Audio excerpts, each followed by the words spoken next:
Good evening, ladies and gentlemen, and welcome to our March 24th, 2026 City Council, Special City Council meeting. Let the record reflect that all council members are present here today. We will start our meeting with the opening ceremony of the Pledge of Allegiance. We'll turn the time to Vice Chair Graff to lead us in the pledge. Please rise and join me if you're able.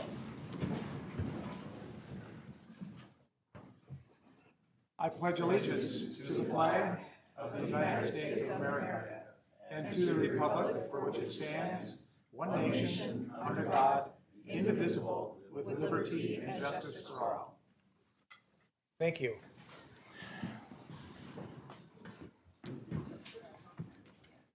Now, if you would please join us with a moment of silence.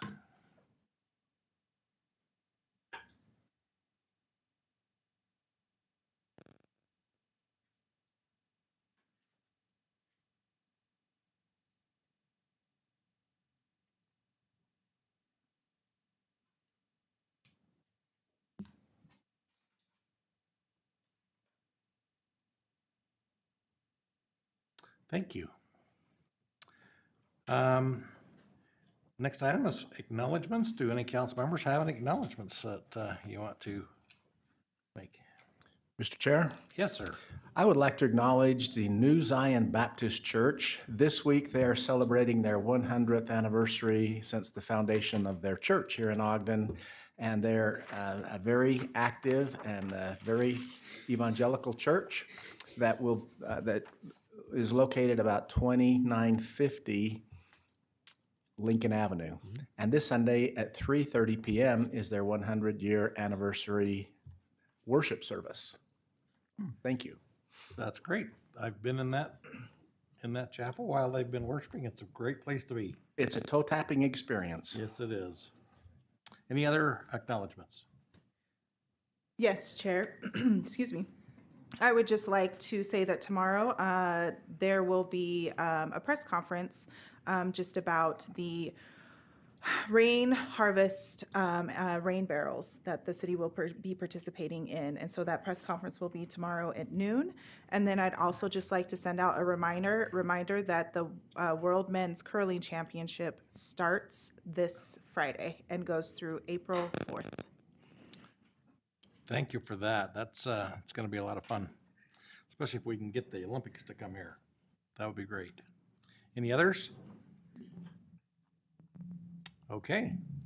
Next item is minutes for approval. The first set of minutes for the work session, joint work session of February 10th. Councilmember Lundell. Thank you, Chair. I have reviewed those minutes of the joint work session on February 10th, and they are accurate. And the work session of February 17th. Councilmember Ritchie. Yes, Chair. I reviewed the minutes and found them to be accurate. And finally, the regular meeting of February 17th, 2026. Councilmember Myers. Mr. Chair, I've read those minutes. That was the meeting where we honored our previous executive director for her many years of service here in Ogden City, and also she was presented a key to the city. Those minutes I reviewed upon, and they are correct, and I'd like to make a motion that we approve all minutes that have been presented today. Second. Okay, we have a motion and a second to approve the minutes. This is a voice vote. Are all in favor? Aye. Yes. Aye. Any opposed? All right. Next item is a public hearing concerning the proposed fee amendments, public services, and we have our golf director here. I guess that's who we're gonna see. Oh no, it's Lisa. Sorry, Lisa. Welcome. Thank you, Chair, Vice Chair, Council members. I appreciate the opportunity to be here. I will give plenty of time to the golf director to speak as well. I simply want to outline the ordinance before you this evening. It is a request to increase golf fees. In the past, we have increased golf fees incrementally, and we are following that same process today. We're asking for an increase of the single 9-hole and 18-hole golfs in the amount of $1 and $2. And then when you get up to, I'm not going to review every single fee in that ordinance unless you'd like me to, but once you get to the date, the 7-day and 5-day passes, those are going up approximately $10. There is a baker's dozen that's going up about $12. And then when you get to the season passes, those are going up $100 each. And thank you for putting this up. Any questions for Lisa? We did hear this in a work session, and we spent a lot of time beating you guys up about things, so thank you for that. Thank you. Welcome, Mr. Brinkman. Thank you. Chair Heyer, Vice Chair Graff, council members, it's been another beautiful day for golf. It's been an unbelievable stretch. As much as I've enjoyed getting off to a fantastic start this year, I really am praying for some water. It's very important. It's the lifeblood to a lot of things we do. As Lisa mentioned, we are taking a conservative approach. It's been a biannual approach, historically at $1 per 9 and $2 per 18.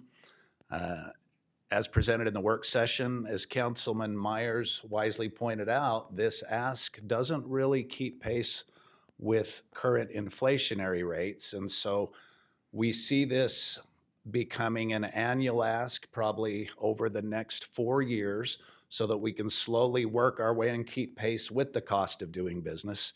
I'm very sensitive to the fact that housing costs and all those things put a pinch on the recreational dollar. And a lot of our golf courses in the neighboring area, both city-owned and publicly owned, privately owned, open to the public, chose to take a bigger jump during the COVID boom, and we've kind of stuck to our game plan, but you'll probably see me back here in another year, as we'll probably need to shift course just a little bit to keep pace with the cost of inflation. But I believe this is the right thing to do. I don't want to hit the customer all at once. They're used to paying a higher rate. I mean, if you go up and down to the Cache Valley market, down to Salt Lake, I mean, we're proposing at the 18-hole rate to go, the peak 18-hole rate, riding in a cart to go to 56. And we already have several facilities within a 45-minute drive between 60 and 66. I didn't want to come to you tonight and say, okay, we need to make a $5 jump per 9 holes. Because again, I am sensitive, especially now with what's happening with some fuel prices and things like that. So I do see us moving forward with a little bit different approach, but that's what we have for you tonight. As mentioned, simply the green fees, the incremental change to the punch passes, which reflect $1 per round, which still, those punch passes are still a tremendous savings to the public, because they'll save $1.50 per 9-hole round, even at that current rate we're proposing to go to. So we still offer discount golf to our customers when they buy in bulk. That is slowly disappearing across the landscape as golf courses want to capitalize on the rounds of golf being played today. Any questions for me? Doesn't look like it. All right. Thank you, Todd. Thank you very much. This is a public hearing. This is an opportunity for you to address the council on the golf fee amendment. Please come to the podium and limit your comments to 3 minutes after you say your name. Heath Sato, Ogden resident. It was brought up in one of the work sessions that the golf course is now, basically at least breaking even, but things like updating the watering system and that sort of thing has to come out of like our BDO slush fund and things like that. And I think the fees should reflect saving up some money for future costs like that, so taxpayers don't have to pay for that. I know we have public lands like the parks that cost taxpayers money and they don't charge any fees. But I think anything that the public has to pay to use, but also pays taxes to help support in some way, those things should be a little more self-supportive. So I would ask maybe you look at even higher rates. Thanks. Thanks, Mr. Sato. Thordorosh, I support this. I think that since the golf course is now breaking even, they should be paying higher rates, and including inflation and such. It's only natural. Thank you. Thanks, Thor. Anyone else?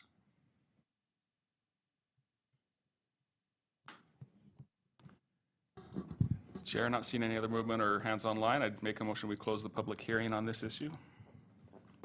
I'll second. Okay, we have a motion by Councilmember Ritchie, seconded by Vice Chair Graff to close the public hearing. This is a voice vote. All in favor? Aye. Any opposed? Okay, I'll look for any discussion or a motion. No other discussion, then I'd make a motion, Chair, that we adopt proposed ordinance 2026-2. And I'll second that. Okay, we have a motion by Councilmember Ritchie, seconded by Vice Chair Graff to adopt ordinance 2026-2. This is a roll call vote. Councilmember Lopez, Yes. Councilmember Lundell, Yes. Councilmember Myers, Aye. Councilmember Ritchie, Aye. Councilmember Washington, Aye. Vice Chair Graff, Aye. Chair Heyer. Aye, that passes. And good luck keeping up.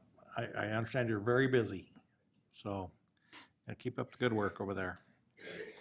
Okay, next item on our agenda is reports from the Planning Commission concerning a proposed rezone at 1201 16th Street.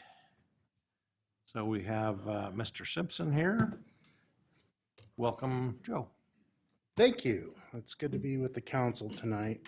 Thank you for having me.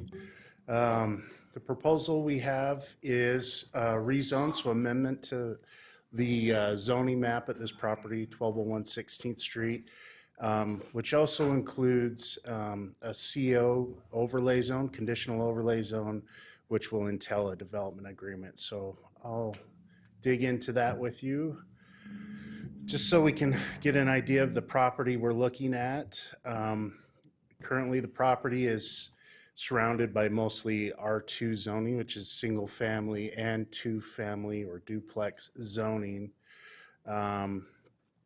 It's just under 4 acres of property. And the proposal and why we're considering it, just nuts and bolts, what we're getting to is the petitioner would like to be able to develop a townhome project versus single family and duplex development. And so they're proposing, along with that, a cap of density at just 42 units, as well as through development agreement, having a deed restriction placed on the property where continuous owner occupation will need to occur for 10 years at the completion of the project. So this outlines the properties we're looking at. It is consisting of multiple parcels. These would be combined as part of a subdivision platting process if the council so chooses to approve the requested rezoning, and would basically, in essence, create what our code today calls a private subdivision, where the building units themselves and the ground that those individual units sit on would be owned privately by individual owners, and then the areas around are owned in common and maintained and owned in common or by all owners within the subdivision. Some things that the developers are aware of is there is quite a bit of trees. In fact, if you drive by this property, it's hard to see in on the property. There's quite a bit of vegetation. So as part of the group dwelling, we'll be looking at a tree preservation plan and trying to preserve as many trees as we can. The proposed concept plan we have is looking at preserving the large density of trees along Harrison. This provides preservation of some of that natural open area, but also provides some screening and buffering between Harrison, which is a pretty busy road, and the new development. So what have we looked at? We look at the community plan, general plan. This is in the Canyon Road Community Plan, which designates the property towards an R3 or R2 zoning. An R2S would really be somewhere in the middle of this. I would take a stab at it. A mix where R3 you could have a lot more density in apartment buildings. The R2S does not allow that option. So we find that it is consistent with the community plan. Want to go through what we're looking at as far as process-wise. This is outlining really all the steps that will need to happen if the rezoning were to be approved. Right now, we're considering the rezone with a development agreement, and that development agreement does include a concept plan, but it does also outline some specific requirements, which includes the owner occupation and capping the density. Following that, there's several studies that would need to be performed: traffic, soil, utility, access. They would need to go to the Planning Commission, not once, not twice, but thrice. They would need to go for preliminary group dwelling approval, final group dwelling approval, and for the subdivision. And we would be doing public notice all 3 times for those meetings. So this just, I'm not gonna go through all those, but just kind of outlines all the steps to a finished product. Additionally, the development agreement, some of the pros I've talked about, the limited density and the owner occupation, but it'll also put in place a deadline to perform this project. So if studies are performed and it's found, oh, there's issues that we cannot get past to make this project pencil, that deadline will hit and it automatically reverts back to the current zoning. So that's one of the positives I see with development agreements in these kind of situations. This is one of the concept plans we've seen, and this is not to say to be the final project itself, but really just kind of showing some outlining of how units could be developed on the site, and just make mention that we don't even have that east, which is going to be the bottom of this slide, even shown on this plan, because the intent is not to touch any of that. And there is some topography and other issues there that definitely play in leaving that area alone with the development. So I wanted to kind of outline what are you getting, going from R2 to R2S. They both allow similar uses, though the R2S does allow the single-family row house or townhomes. But it does require, just under the zoning itself, that each unit be individually platted for ownership. This goes a step further with a development agreement where owner occupation for 10 years would be required after the completion of the project. Underlying zoning, currently today under the R2, 63 units could be approved potentially without any rezoning.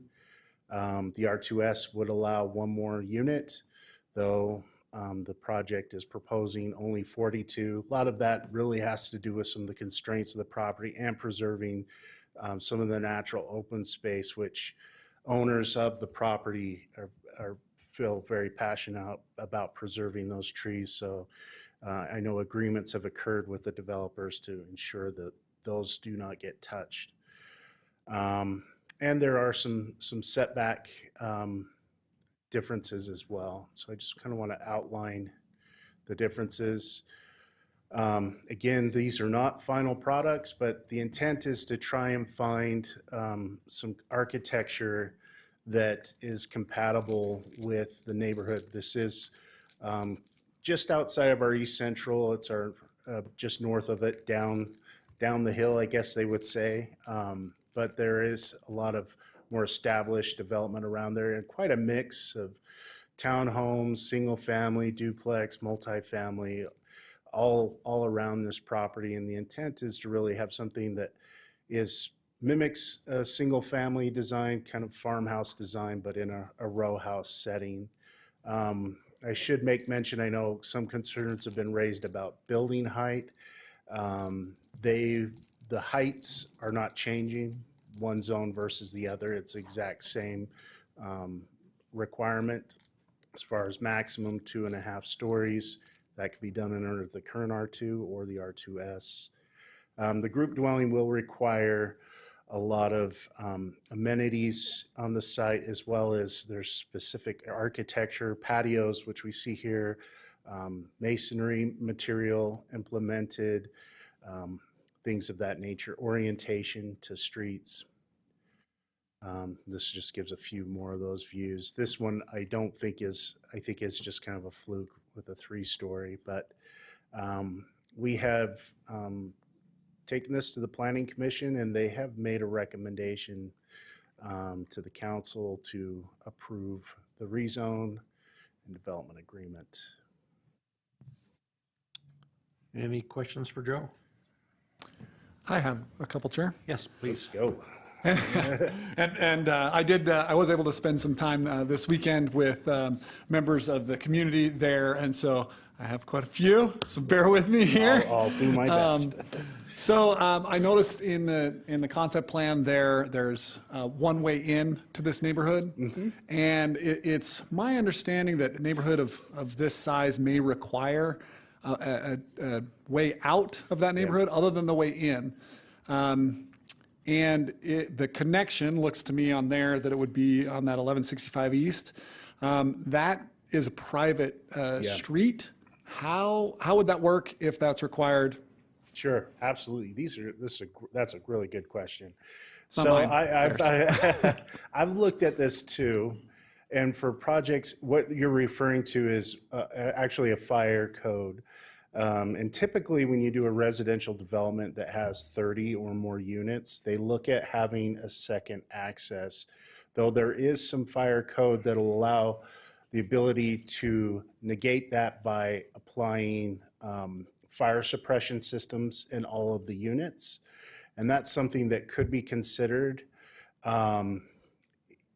Because we don't have the zoning, we can't do a site plan review. So again, these would be studies and things that would be looked at if that's a possibility.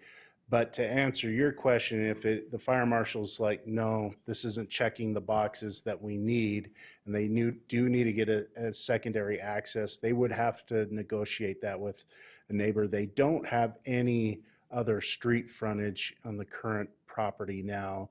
Even if they were to look at Harrison as an exit, there is a private owner that's between the right-of-way and this property. And of course, that has a potential of affecting those trees as well, which I don't think they want to do.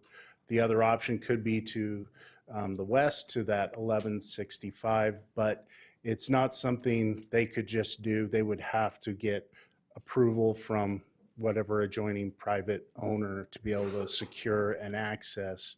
But again, that may not be required if other safety measures are applied to meet the fire code. Perfect, thank you. And then I guess they definitely had a question there. This neighborhood, the River Glen neighborhood that's right there on the slide there, they have had to build a water retention system in there, and they're worried being downhill from there, how creating a lot more concrete in there, how that will affect them water-wise, and will that be required there? Sure, absolutely. We actually have probably 2 engineers. This is what they do, and basically, it's based off of state law. But yeah, all the projects they would have to have that engineered and designed to do on-site detention or retention. It depends on whether there's systems in the city right away that could be connected, whether they could have a smaller basin and then feed into that, or they have to do 100% on-site. That requires soil studies, obviously, to see how that could be absorbed. There are lots of technical systems too in spaces to pick. Particularly if there's topography that's an issue, there can be like underground kind of tank systems, and they have maintenance requirements that have to be recorded. It's quite technical, quite detailed, and yes, absolutely 100% required. Perfect. And the last one's mine. Do we have data in Ogden about how much housing is this sort of missing middle? In what percentage is duplexes and townhomes? Yeah. I mean, I know we've worked on those. Seems about every year we're pumping up numbers. I know Ogden has, like you described, this missing middle, and trying to find, what is your starter home and what's available. Basically, the way trends have moved, different from when I was younger and first starting out in life, houses were definitely a lot more obtainable, and there was such thing as a starter home, which was pretty small, single family home on a smaller lot. Those have gotten to the point where they're really not much of a middle income obtainable product. And so we're finding that townhomes, duplexes in these private subdivisions, there is HOA fees, but they're the more affordable, really starter home, starter dwelling unit. And so I know with our Plan Ogden that we've been working on, that has been some of our analysis, and really why we have come, it's just through administration wanting to look at this owner occupation requirement, because we're concerned these things could build, and even under the R2, if they did a bunch of duplexes in this development, we have no way to require those to be platted for individual ownership. We have no way to require those to be owner occupied. It could all be rentals right now under the current zoning. The rezoning gives us a lot of leverage and the ability to make these development agreement requirements, and that's been the policy that we have in place to address the very problem you're talking about, is providing an ability for middle income homes to be able to buy a starter home, basically, in essence. And the townhomes have really become the new starter home. And we feel very strongly when we're doing a rezone that's going to do a development with multiple units, we're going to require a development agreement and require them to be platted for individual ownership and have deed restriction for owner occupation. So hopefully that answered your question. Mr. Chair, I have a question, Mr. Simpson. Yeah. One of the concerns as I look over this, and I know it's just an illustration, it's not the final plat layout, but it appears to me that there's very, very limited parking. And I don't know if they've taken that into consideration. Much of the parking that looks like to me from entering into the homes from the rear is the garage. Mm-hmm. And not much of an entranceway into the garage. And of course, this is conceptual, as you've already stated. How are they required to address that issue of parking? So by our code, I know we're working on this with our newer code, but the existing code right now is written so residential developments of this type, they require 2 stalls per unit. And that's flat. There's not a guest parking requirement by code. And in the group dwelling code, it would require that at least 1 stall per unit is covered. That could be with carports, that could be with an attached garage. But that would be how it would be met. Again, like you say, this is concept. We'd have to see that as it comes in for the official review, where they've got a civil engineer that is designing these and showing us, proper scale setbacks and showing that the design will meet the group dwelling criteria. So, is the petitioner here today? I believe there is a petitioner representative here that could provide some feedback. Yeah, we'll give him a chance when we're done with Joe. Awesome. Cool. Chair, can I Yes. ask so those were great questions, and similar conversations I've had as well. My question is, your answer to the ingress, egress, and the fire suppression, and the parking, the water retention. Is that the same answer if it stays R2, or is it R2S? I mean, it's the same answer whether it develops R2 or R2S. Yeah. Those requirements are all going to be the same. Yeah. Is that right? That's correct. Okay. So, does this? I know that former council member Stevens lived a little bit west of here, and they did flood irrigation. It seems like that's not really compatible with a water retention pond. How's that going to work in a development like this?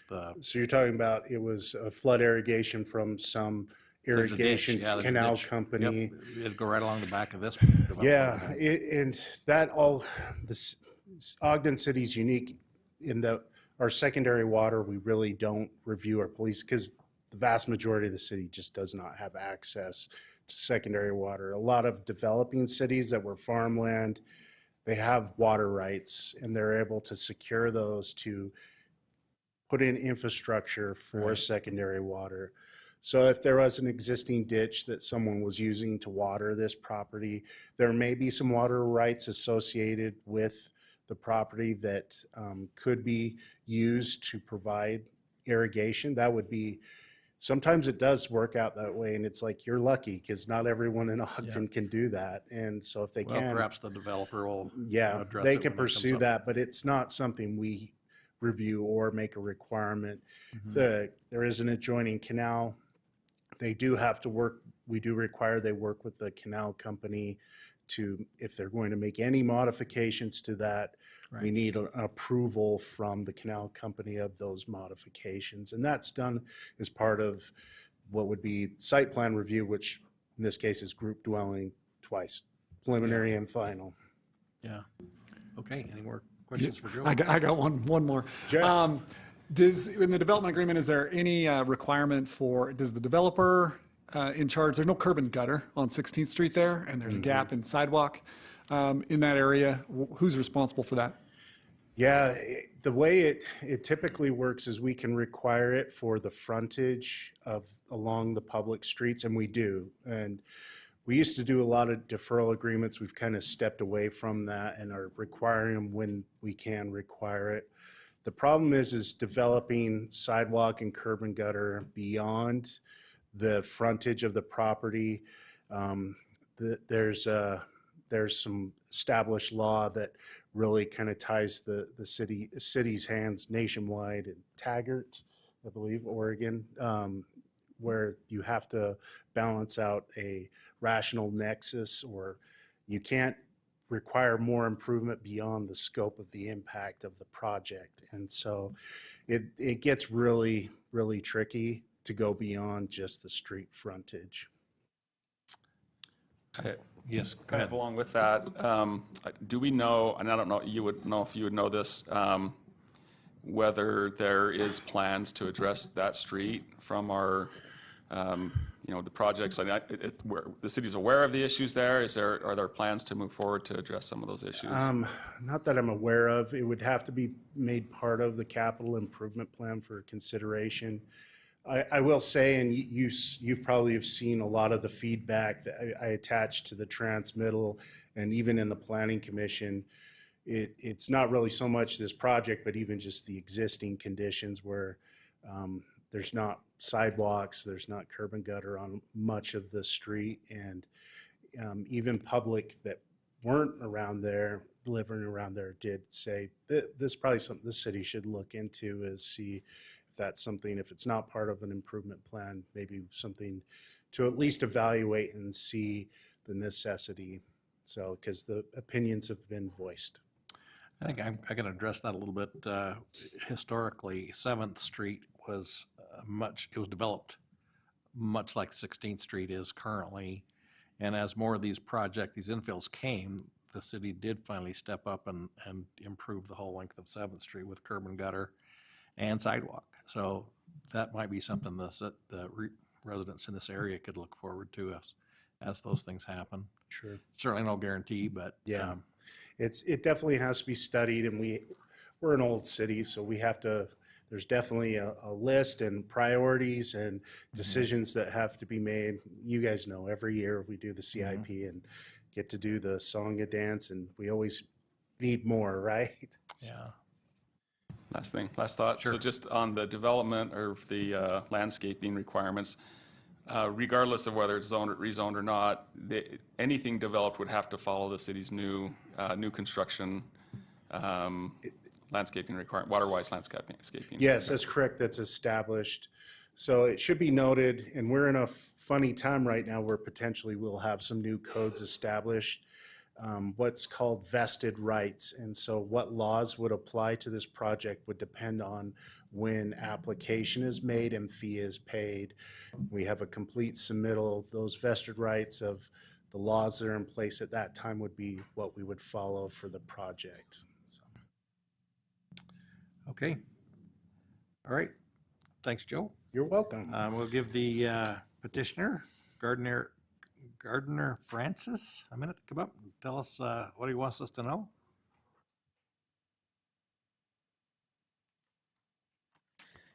Good evening, Council. My name is Gardner Francis. I'm the petitioner for the rezone at 1201 16th Street. Just to catch you up, obviously, we are requesting a rezone of those 3.71 acres from the R2 zone to the R2S zone with a conditional overlay and a development agreement. Our goal is to develop 42 owner-occupied townhomes. These will be individually platted and individually owned with a 10-year owner occupancy deed restriction locked in through the development agreement. I wanted to just kind of talk about the density concern head on. Under the current R2 zoning, property could theoretically hold up to 63 units. By moving to the R2S and entering the development agreement, we're voluntarily capping at 42. It's not a significant density increase, it's just a change in development type. Obviously, we're just trying to move away from the high density rentals to owner occupation row housing. So this project is a direct application of the city's intent. The Ogden General Plan specifically identifies a need for additional home ownership. And the R2S zone was created precisely for this purpose. And we've worked with city staff to ensure this aligns with those goals. And I also just wanted to address some of the neighboring concerns. Obviously, we've tried to take those into account as much as possible. So 16th Street currently is classified as a minor collector street designated for about 6,300 vehicles a day. The current volumes run around 3,000. Based on estimations, our project will add roughly 250 daily trips to that corridor, keeping volumes comfortably within the design capacity. And as you had said, asking about the sidewalk, we are committed to the code requirement installing the sidewalks on the frontage. So as well as the trees and wildlife, beyond the legally required preservation along Harrison Boulevard that will be in the agreement, we also will put together a full tree protection plan, and that will be required at the time of development. Obviously, also the natural open space buffer that the neighbors value is protected with the development agreement and the code. So what we're voting on tonight isn't quite all the last details. Oh, and I did want to mention, I do have an updated plat that does have parking stalls. We didn't get it to get on this quite a way, but we have an updated one that I'm happy to share with you guys. Are you talking visitor parking? Visitor parking, correct. Okay, great. Correct, yep. So we did go ahead and add about 12 to 15 stalls. So I'm happy to share that with you guys as well. So we believe this proposal represents a responsible and beneficial use to the land, and it supports the city's long-term housing strategy. Obviously, we respectfully request your support for the adoption of the ordinance, and I thank you for your guys' time and service to the city. I'm open to any questions you guys have. Happy to answer. I do have one to perhaps start this out. We did receive a number of comments from citizens about this. Correct. And most were concerned, kind of normal, but Right. Did you do any neighborhood outreach other than what is absolutely required with these citizens? We didn't talk directly to any neighbors, just went through all the feedback that was received at the planning commission meeting, as well as emails that were emailed in, and we reviewed that as a team, tried to address those as head on as we could. That's kind of where we brought in the visitor parking, the sidewalk. We'll do all the sidewalk on the frontage, and a few of those other concerns like wildlife and trees is where we kind of put that all together. Well, I just want to tell you my experience, and you do with it what you want. Okay. But there was a project near where I live where the neighbors were kind of up and, kind of upset about it. And the developer took advantage of, we tabled the project. And then they got together and they had a meeting at the school near that location. And our planning director went and they answered lots of questions. And in the end, everybody kind of came out of there with their arms locked and everybody was happy and kumbaya. And it turned out to be a much better project just because of that little bit of extra effort. It's not something the city requires, but it's certainly something that I personally recommend. Okay. Just for the sake of, change is hard for people, and this is kind of helping them to bridge into that. No, I appreciate that. So anyway, any other questions for Mr. Francis? I have one more. Sure. Sorry, I've asked a few. All good. So the commitment to keep the east side of that property as it is and develop, the 42 on the main section. If it stayed R2, I don't know if there's a way to estimate how many units you'd be able to put in under the current zoning versus what's being proposed. We haven't ran numbers off that in a while. I think we would be somewhere around 55 to 57. You could still put in with the allotted space that's still there? Yeah. Okay. Yeah. Okay, all right, thank you. I have an additional question, please. Yes. How would you plan to address the issue of the egress in and out of the property? Yeah, so that's a great question. And the property owner actually, the east portion by Harrison Boulevard, property owner owns that. And there's been talks, he has another access point off of Far Drive right there.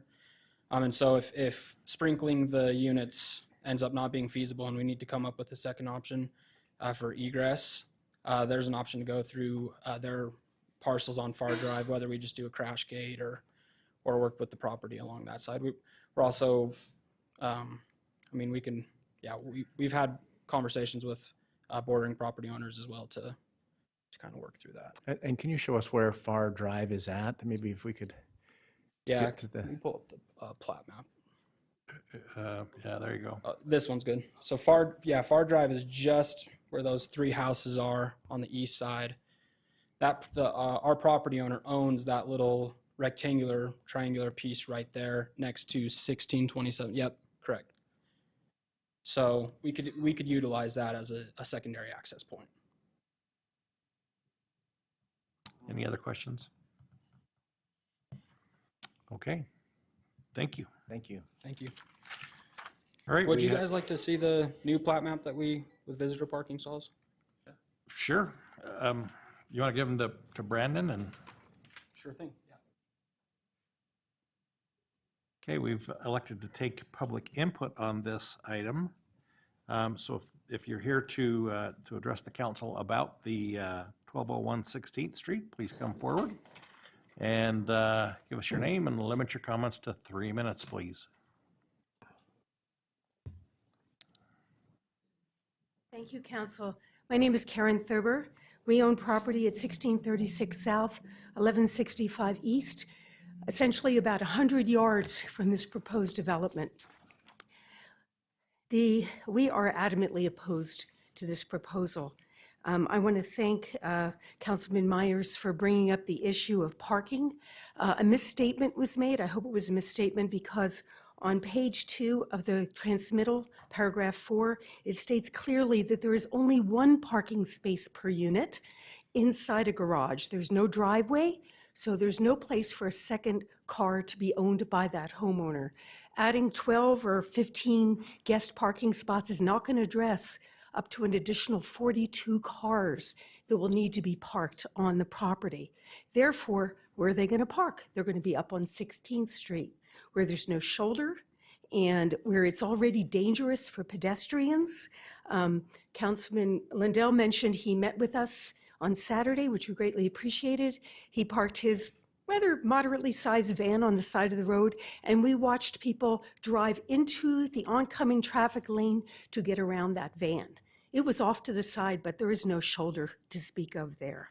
Okay, so we're looking at up to maybe another 40 cars parked along 16th Street. That's one thing, okay? Traffic, that hasn't really been addressed.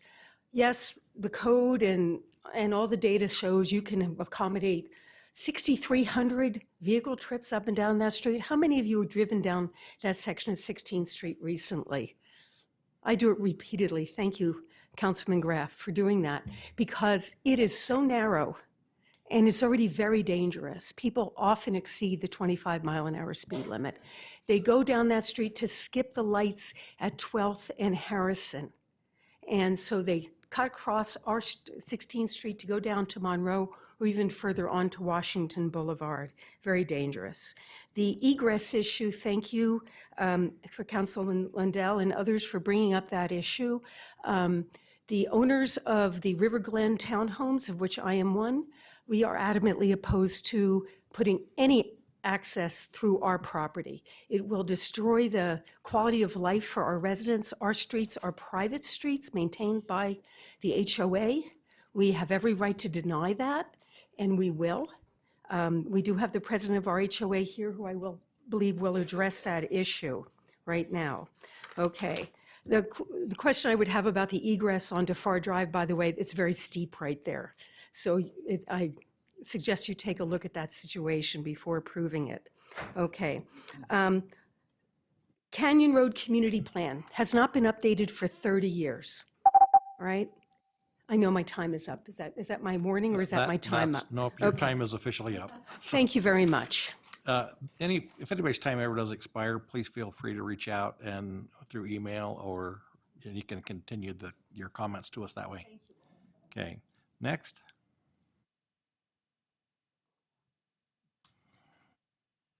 I voice support for this I am Thor Dorosh, and I voice support for this project on the basis of a dire need for affordable housing in Ogden, that townhomes, higher density, will be better for Ogden overall and will lower the price via more supply for the overall market. We do have some mild concerns about connectivity and the ability for people to get around because of the oh my gosh, I can't speak, because of the plot. Particularly, we don't have a concern about, we, Strong Towns, I'm a member of, don't have concerns about parking because we think that people should be biking and walking places, but there is a lack of access for those methods of transportation in this area. Harrison does not have an easy or accessible way to walk or bike up. There's no alternatives, so people have to drive in this area. And that lack of alternatives does end up making parking somewhat of an issue. I would prefer for there to be more trees compared to more parking lots, but nevertheless, thank you. Thanks, Thor. Anyone else? Laura Lewis.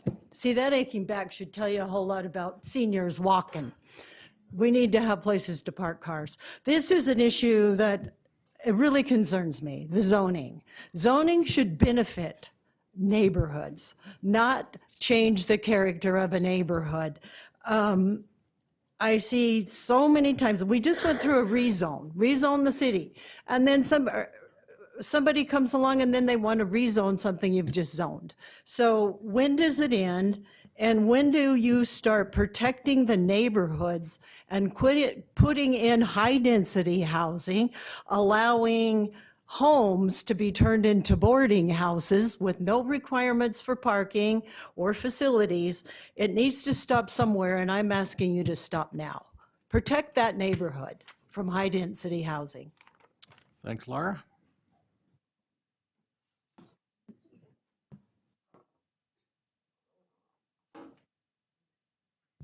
So I'm Blake Duffin, also the president of the River Glen HOA Association. So thank you for your time today. Thank you, Kevin, for meeting with us on Saturday. Appreciate that. I'm not going to repeat anything that's already been said here. You guys all got my somewhat lengthy email about my concerns, which some of it's been addressed today. I can appreciate the adding of additional homes in Ogden. I grew up in the area. I love it here. I don't want to leave, ever. Love it here. But what I do think is that the city is overlooking is creating lifelong residents in this new housing. These homes would cram 42 units into an HOA that's similar to the size of River Glen HOA, which only has 20 units today. So cramming a lot into a tiny spot. They're also going to be just anonymous square boxes. Sure, you can put an overhang, the little triangle that makes it look pretty from the street, but at the end of the day, it's just a big anonymous box. It has no character, right? They'll have a high turnover rate. There'll be no sense of community. They'll just be commuter homes, which will eventually be sold or rented out to other residents of the community because they'll need a bigger garage, they have more kids, more parking. Kids grow up, need to get that third or fourth vehicle in the house. And granted, these homes are slated to be deeded for 10 years of owner occupied. How are you going to manage that? I can tell you, I've been the HOA president for almost 10 years of this community. I'm very tight with my neighbors. I know them all very well. So that's easy to identify if renters moved in, but a previous community I was HOA president of in North Ogden was twice the size, and I had no idea who was renting and who was not. And you'll never be able to manage that or assume that the HOA can manage that piece, and I don't know how the city will manage that either. Unless you get a really nosy neighbor that's going to report it, which there's some crevices around that might, but a lot of it will go anonymous. I really do encourage the city council to look past these tax dollars and look into what type of community we want to have here. We have the opportunity to have some beautiful homes in Ogden, similar to what River Glen is, craftsman style homes or single family homes like that are being built currently off of 12th Street and, Liberty and Gramercy off 12th Street, which is a great little new community that's popped up recently. Those are homes that people can grow into, have the space for families to grow into, and a place for people to stay a while.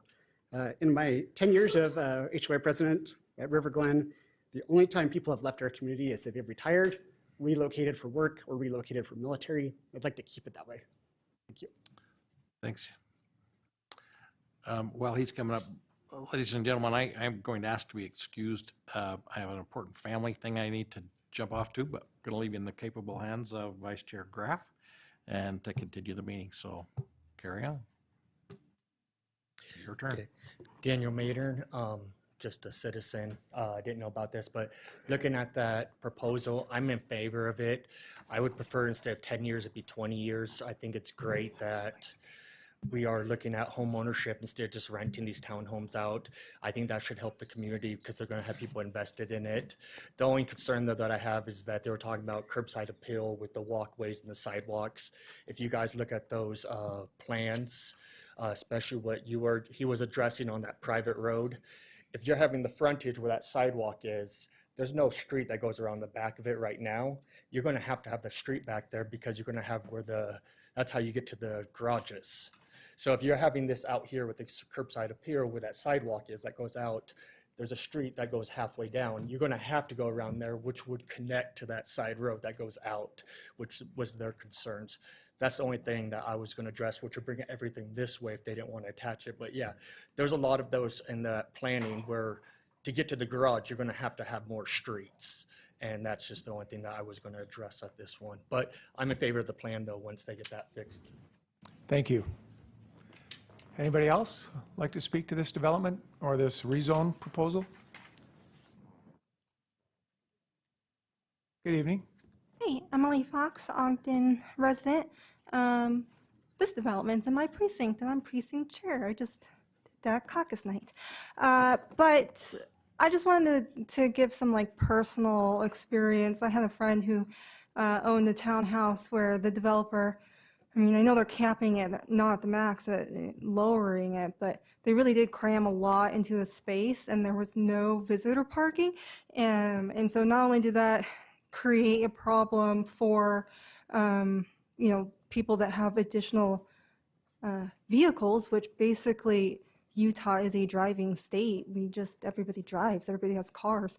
I have teenagers, I'm going to have even more cars. So that's a problem for the homeowners and or the renters that were in that development. But also, I went down to visit my friend and there was never any parking. And it was just, she was part of the HOA and it was just this fight with the city. It was a fight with if parking is not addressed, and I think you probably have to sacrifice either homes or trees, to make that choice. But if that's not addressed, it's just going to be a never-ending nightmare for the homeowners, for the neighborhood, and for you guys, because people will be coming to complain about it a lot. So just wanted to say that. Thank you, Emily. Anybody else on this particular rezone request? Yeah, if you want to just hold a queue spot, yeah, or a spot.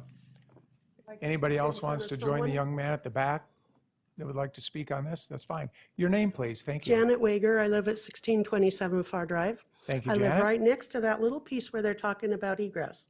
So I was told that was not going to be included. And I guess one question I have is if that is egress, is it just for emergency use only? Because when we moved into there, we bought part of that lot so that there would not be enough room for two-way traffic. So I'm concerned that that might somehow sneak its way in. And I don't want that right next to my property, please. And I just think I know we're going to get development. It's one of the few open places left. But I think quality of life in this neighborhood has definitely gone downhill. I've lived in my house for 62 years, and they did the plan, then they approved all the condos. We didn't have any say in it. And the neighborhood has definitely changed. I used to know everybody clear down to the Alarm Far Park, and I don't have a clue who lives anywhere anymore. So I would just say, I think if you want families to come in, I know that the housing prices are a problem, but build some houses people want to live in instead of just what you can fit on the property. I would appreciate that consideration. Thank you.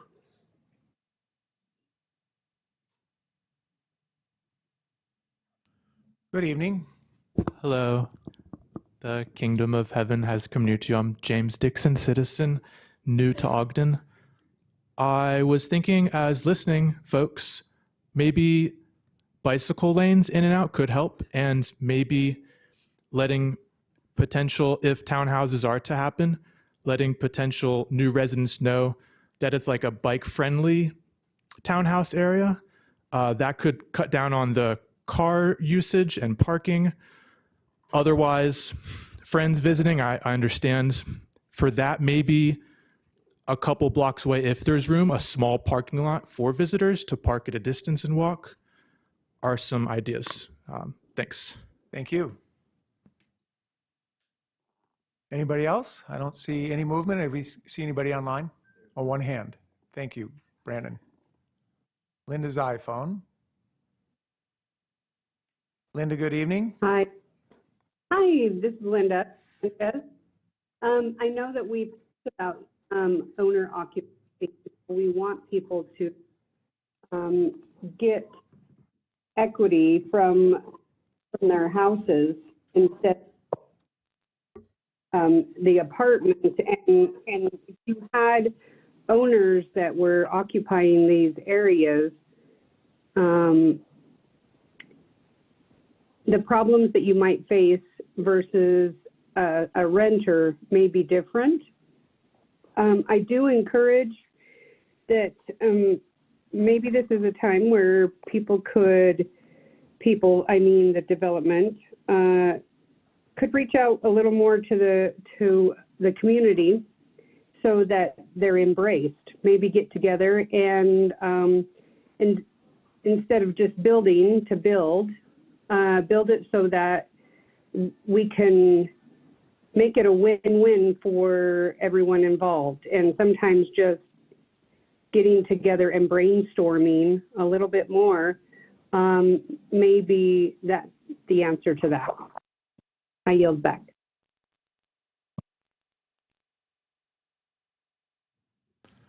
Okay, with that, I'll bring the conversation back to the council.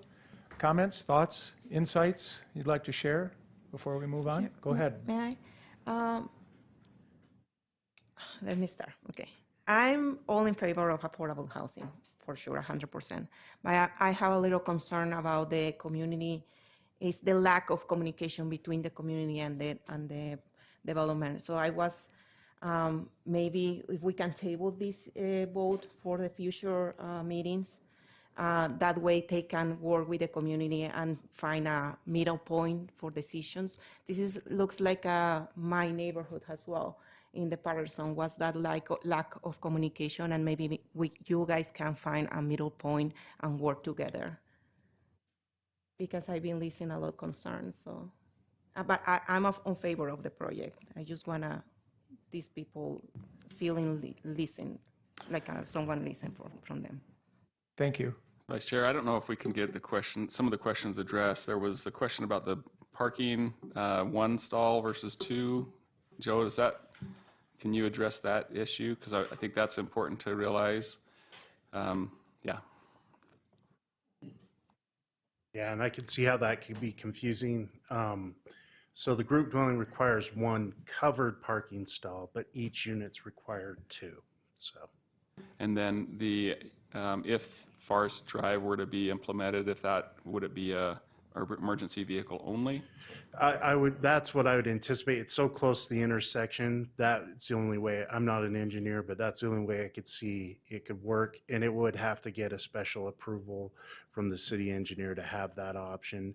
It's probably not the best way to go. I think the path of least resistance would be to do the suppression system if that can work, or otherwise work with a neighboring property that could accommodate it better.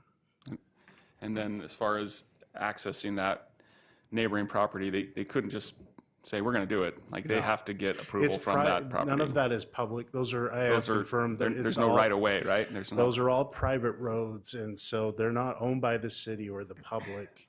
So yeah, they couldn't just connect to that and start using it because there is not access easement or any rights to be able to do it for private property. So they would have to get approval from the neighboring property, which sounds like they may not be in favor of. So they will need to consider other options. Joe, while you're here, could you help me? Tonight we're just dealing with a request for rezone from R2 to R2S. Yes. That would allow for development of some kind of housing that would be deed restricted for owner occupancy for the first 12 years of their lives. Yeah. Could you, and then I think I heard you say that there are a number of steps after the rezone that the developer will have to go through that could include the existing community around aesthetics, parking, egress, sidewalks, things like that. Am I understanding this all correctly? So those things could be addressed even if the rezone were dealt with and approved tonight, for example? Absolutely. It's a good point to make because it can be often confusing coming to a city and what are we doing? Oh, there's this project. And today it's really just a concept. So we have kind of idea of the path we're going, but it is by no means the plan you saw, the final project at all. You are correct. There is going to be 3 more times that the public can come and participate. The findings today are really relating to the zone.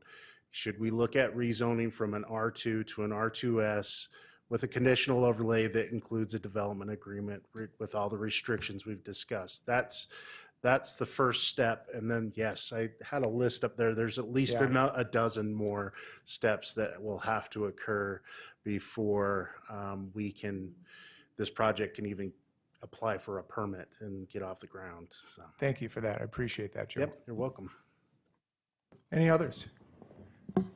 I think my comments would be, without the rezone, the developer could develop somewhere around 50 units, essentially, by maintaining that same area. That wouldn't have to be platted or have owner occupied. And really, deed restrictions, there's so little we can do to force owner occupancy. But this is one thing that can be done. Could it be hard to enforce? Certainly. But I mean, that's like, what tools do we have? Right. And so I think the development agreement requiring that's definitely a step in the right direction. I think the developer has listened to the concerns of the neighborhood. Certainly, could there be more conversation? Absolutely, and there would be opportunities for that as well. But moving from a project that potentially has 50 potential non-owner occupied units to something like this that would have 42, to me is a step in the right direction. Reducing that, but still providing ownership occupancy opportunities for Ogden in an area that, that this is fairly close to where I live, and I know a lot of the neighbors in that area as well. So that to me, I feel like it's maybe a step in the right direction. I'm in favor of moving forward on it at this point, knowing that there's going to be more conversations to be had. Mr. Lundell? Yeah, I'm in favor of moving forward as well on the rezone. I didn't quite get an answer from the city on the data on how many of these kinds of units are in Ogden. My research has shown that in Ogden, we're somewhere between 9 and 12% in duplexes or townhomes, and a healthy housing stock is somewhere higher than that. And we've seen that's we're moving in that direction, and that's allowing more people to enter the housing market, and a lot of people are clamoring to get in, and I think this provides opportunity. I think it provides us with that opportunity because of the rezone to enter into this development agreement that requires owner occupancy for 10 years and also doesn't actually meaningfully change the density there. So, yeah. Thank you. Others? Mr. Chair, I Yep. agree. I think the owner's willingness to make accommodations, as demonstrated in the plat layout that he provided us today, shows that he's willing to work with the community in that neighborhood to make sure that it's well received. Yeah. And I commend that. And also knowing that there are other safeguards for people that live in that community through the city. I just think that there are protections in place to help them with some of their additional concerns. So I'm in agreement of that too, because of the need that we have for this type of housing in our community. Yep. Thank you. Okay. With that, be open to a motion. Vice Chair Graff, I'd like to make a motion that we adopt proposed ordinance 2026-3. Second.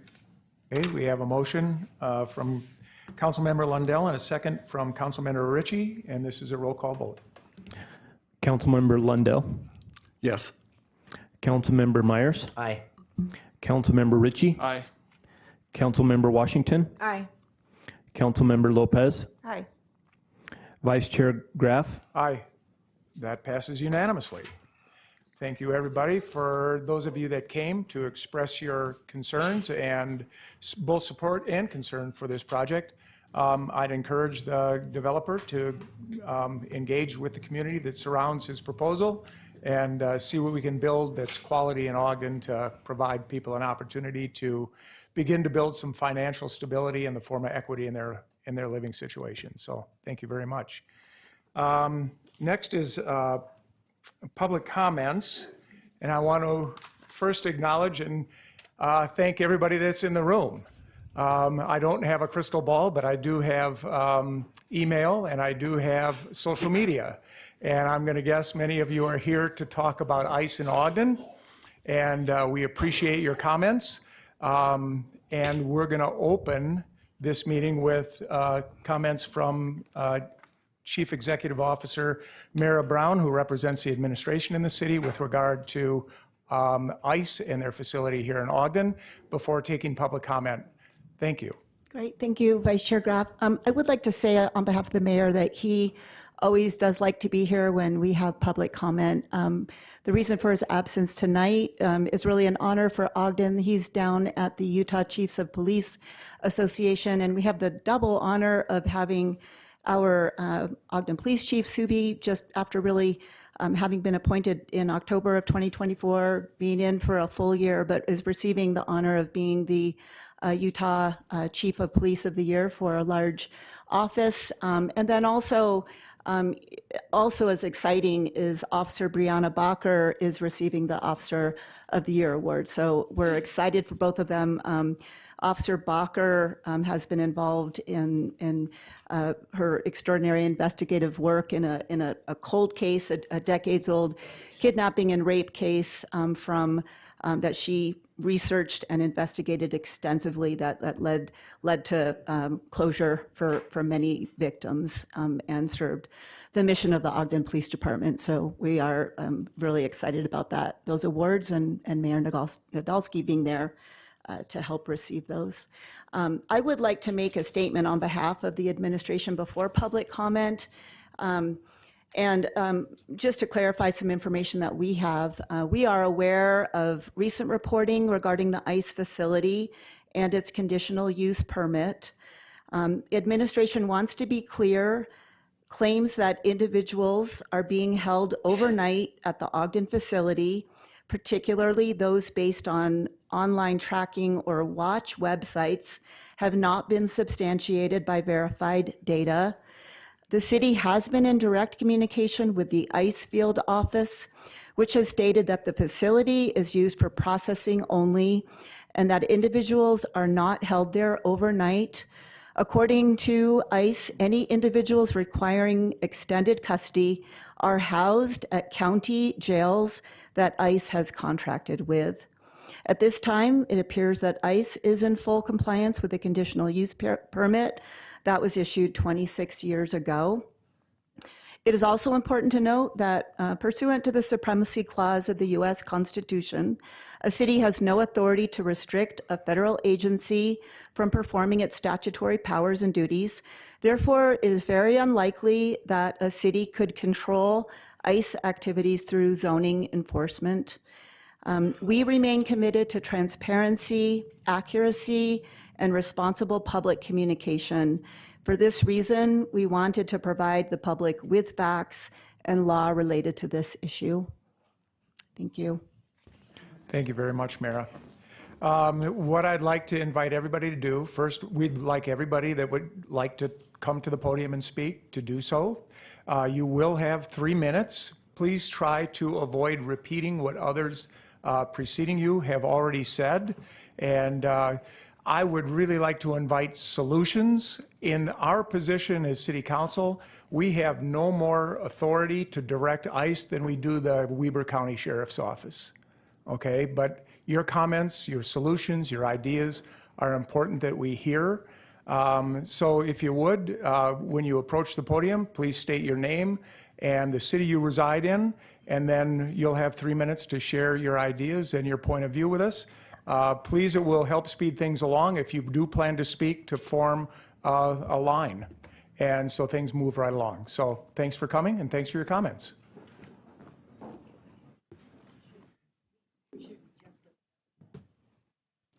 Good evening. My name is David Belknap. I'm with the Ogden Ice Watch. I live in West Haven, near the ice holding facility located between Ogden and West Haven. I am here today because I have serious concerns about the operation of that facility. Over the weekend, I read multiple statements indicating that the council believes there are no code violations at the site. Respectfully, I'd like to address that conclusion. First, our data specialist has already provided a documented list of violations obtained through a DHS disclosure. Given that, it's difficult to understand how these concerns can be so dismissed. I'll allow him, our data person, to go into greater detail. Second, I have brought photos here. If there are truly no violations, then we must ask, why do these images exist? These are not isolated incidents. They reflect the facility's regular operations. Third, contrary to the stated operations, begin at 5:30 a.m., not 7, and extend to 4:30 p.m., not 4. Fourth, the agreement allows for 7 agents and supervisors. However, there are consistently closer to 10 operating at the facility. Fifth, there are 2 kennel-like holding areas used to detain individuals. These spaces lack beds and, to my knowledge, do not have running water or toilets. This aligns with the June 21st, 2000 staff report, which stated no new site improvements would be made. As a result, when individuals are held overnight, they are left sitting in chairs or lying on concrete floors without blankets, pillows, or basic accommodations. Additionally, the restroom facilities appear to be designed for a small office, not for the number of agents and detainees present.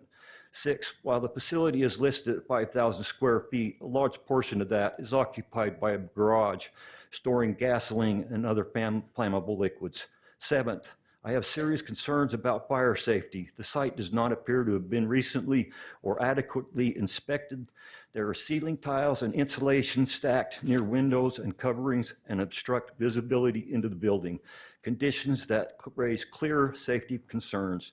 At the end of the day, this is not just about codes, reports, or technicalities. It's about people. It's about how we treat human beings in this community, right here in Ogden, right now. What's happening behind those walls is something we should not ignore, deny, or accept. I'm asking you, please look closer, ask harder questions, and do what's right. Thank you to the council, and thank you for your time. Thank you, David.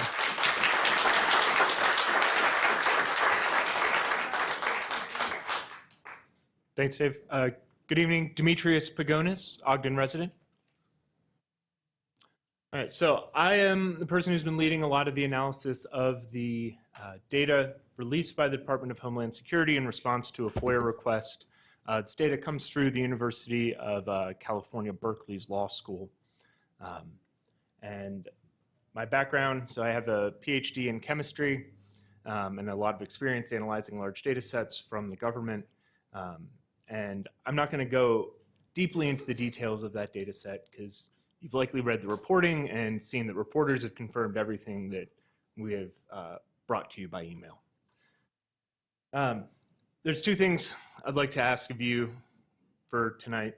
The first is, as you listen to these comments, I'd like you to pay close attention to comments that focus on how ICE's behavior and their patterns have changed in the last year. I've heard the claim made repeatedly that ICE, the way they operate in Ogden and Weber County, is detaining people with serious criminal records, right, who are booked into the system as a result of committing a crime. And I've spent a lot of time in ICE's data, and I will tell you that that's a reasonably good picture of where we were at 1 year ago. A year ago, I think that was the case.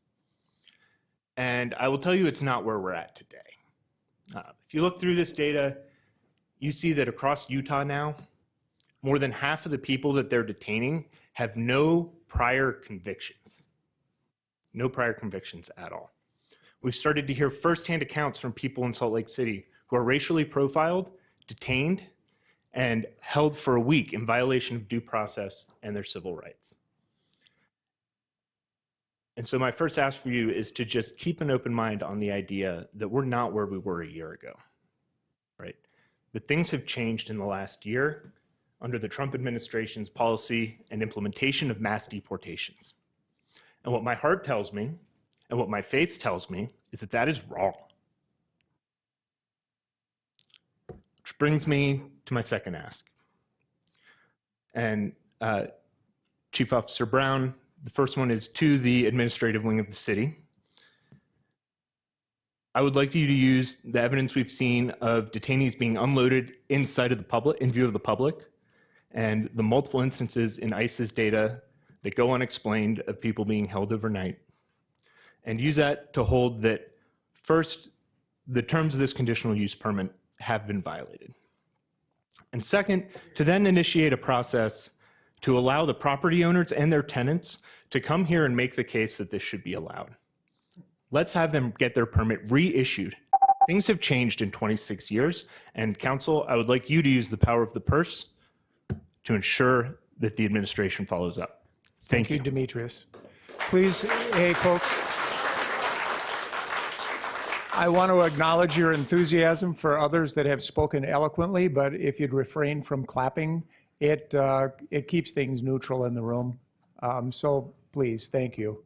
Good evening. Good evening. Hello. Thank you guys so much for being here. My name is Kira Tadahara. I am a licensed clinical social worker and a Yonsei, which is fourth generation Japanese descendant. The reason that I bring that up is because, and this is not a pop quiz, I'm genuinely curious, who here has heard of Topaz? Okay, have you folks heard of Topaz? Okay, groovy. So Topaz was a detention center used to detain Japanese immigrants. Those are my family, my friends. The reason that I bring that up is because the holding facility is used right now as an assembly center. An assembly center was used to put Japanese descendants into before they were put into the concentration camps. My concern as a resident of North Ogden, as a social worker, and as a human being is that this detention center with the multiple use violations is going to be used as a assembly center for the concentration camp that was just bought by ICE in Salt Lake. I want people to be safe. This is not going to increase safety. We have the data on what keeps people safe. It is housing, it is food, it is education, it is healthcare. And I want people to be safe, but the conditional use permit is not allowing our undocumented immigrant neighbors to be safe. So I'm asking that the council will do what they can to, like Demetrius said, revoke what the conditional use permit will allow and make sure that our neighbors are safe. Thank you. Thank you, Kira. And just for clarity on that, Kira, the council does not have the authority to grant nor withdraw anybody's conditional use permit. That operates on the city side in the administration. Good evening, William. Good evening. My name is William Mitchell. You've seen me before. I'm an Ogden resident. So my first question is to the council, what's the point of a conditional use permit if it's going to be violated repeatedly to no effect? Why even sign them? Also, if I had a lease agreement and I violated it repeatedly in the worst fashion imaginable, I'm sure my lease would be terminated. I'll get back to my remarks. So this isn't happening here. I hear that refrain all the time. In 2000, this city leased out a building, which we've talked about, to the DHS, or an organization that would become the DHS. That occurred on June 21st, 2000. It states, no individuals will be housed in the building beyond normal hours of 5 p.m. It also states, all loading and unloading of individuals takes place inside the building and is not visible to the general public. However, we have obtained data directly from the DHS. I want to repeat this so that the mayor and the chair hear this. We got this data from the DHS. We didn't make it up. It's not reports. It's not people on the street. This is the DHS. So either the DHS is lying or they're just making up data. You get to pick. That's in clear violation of the conditional use permit. I keep hearing this refrain. I didn't know anything about that. Well, fortunately, Councilman Heyer was there when it was signed. Why is it that we, the community, are providing oversight of FOIA data? Where's the council? Where's the police department? Do they have absolutely no oversight power? If so, why aren't they using it? And just to be clear, we found this within 2 months. So, we looked around as a community of people, not just in Ogden, and we identified a problem.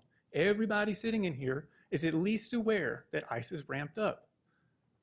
Why is nobody looking except for the community? I thought everybody here was responsible for the safety of that community. That goes to the council, the police officers, and the rest of us. And finally, either you know and you don't care, or you didn't know. Either of those is not acceptable. That needs to be remedied immediately. Bring people in to talk about it. Justify the violations. Investigate them. And finally, the refrains of I didn't know, it isn't happening here, or what could I do, come with extreme and profound historical context. I don't think I need to tell anybody here when the last time was communities writ large said those things and the consequences of inaction. I don't know what should be done, but I do know that something has to happen, and everyone standing in here will be held responsible for the consequences of inaction. Thank you, William. Thank you. Evening, Stacy. Of course you stop the applause when I'm up. Thank you. Good evening, City Council. I'm Stacy Burnell. I am an Ogden resident, and tonight I am speaking as a private citizen. However, I am going to be elevating some voices of students in Ogden School District that I represent and that you also were voted to represent. There was a walkout in January, as some of you may know, and we were able to receive some anonymous feedback from some of the students who participated in that event. This student said, "I don't feel safe, especially coming from an immigrant background. My mom is a legal immigrant. However, I'm scared she'll get profiled and harassed by law enforcement. She's had to carry around her passport nowadays. I'm just nervous to go out with my family, terrified of getting profiled and detained." This is a student in our district. Every day when I watch my dad leave for work, it doesn't fill me with pride anymore. It fills me with fear. Fear that he may not come home, fear that I may never see or hug him again. Every time my mom goes to work, the hug I give her feels tighter because I don't know if I'll see her again. I'll feel her arms wrapped around me. It took my parents 15 years to apply for a green card and 4 years to achieve one, yet they are equally endangered just by the color of their skin. It's easy to stand back with ignorance when you have privilege, but it's not easy having empathy, and unfortunately, that's what this current administration and its supporters lack. Empathy is crucial. We can find a way to disagree better. We can find a way to compromise on certain policies and laws, but we cannot stand back and let this authoritarian regime continue in this country. Going to school is sometimes stressful, knowing that people are getting hurt and killed every day, and there's nothing we can do about it. Knowing this and knowing our school doesn't have precautions to help keep our students safe from ICE, I know people who are more stressed about issues that we can't do much about rather than learning. Just the possibility of immigration officers entering our school causes many students to fear for their safety, not to mention the dangers that could arise from the hysteria that would come from them entering our schools. They do not care about our country. They do not care about our community. They do not care about our students. Please show us that you do care about us. Everything feels so divided right now, and it's hard to not regularly feel stressed about the political state of America. Everything is political, and it's hard to see so much division between my peers at Ogden High. It's made me lose a lot of respect for a lot of people I look up to or just really liked. My grandmother came here to Utah a while ago legally, but she does not know much English. Because of her poor English and falling into many different illegal immigrant stereotypes, we have to educate her and bring out her documents to show her just so she can be safe. It disgusts me how my grandmother has to practice her safety. These are the people that we are elected to represent. So as you're making decisions and doing whatever you can that's within your power, please keep that in mind. Thank you so much. P.S. I am a daughter of an immigrant. Thank you. Thank you.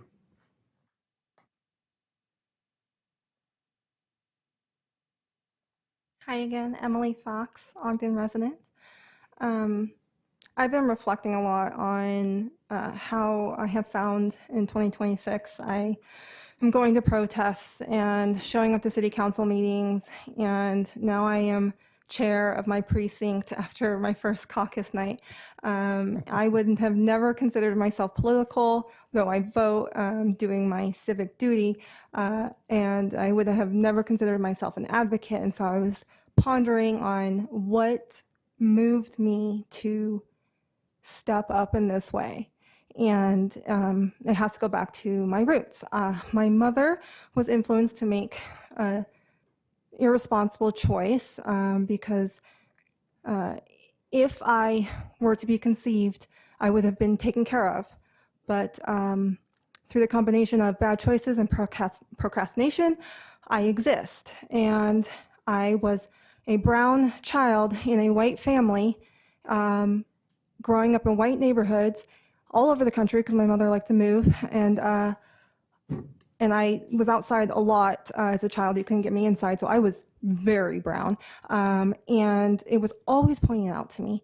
And I could only be Pocahontas as the princess if we played princesses. And it was just, there's weird rules that happened because of the color of my skin in playtime. And I just felt othered, and I felt different, and I felt like I never belonged.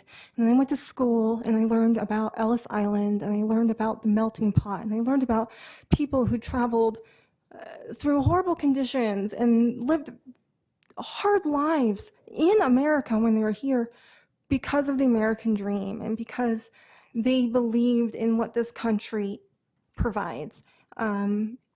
Or at least the opportunity that it provides. And they were willing to sacrifice their lives for generations to help establish the country that we all love today. And I have been watching through this administration that very thing be attacked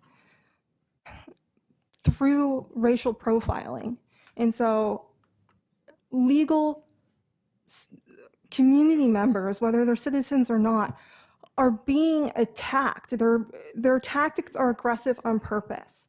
And our concerns keep getting deflected of like, well, you don't want our community safe. Like, our police chief and an officer are getting awarded tonight, which congratulations, that's amazing, because they were doing their job already, taking care of criminals regardless of whether they were legal or not. They're taking care of the law. That was already happening. What's going on in this administration and what ICE is doing is an abomination. Thank you, Emily.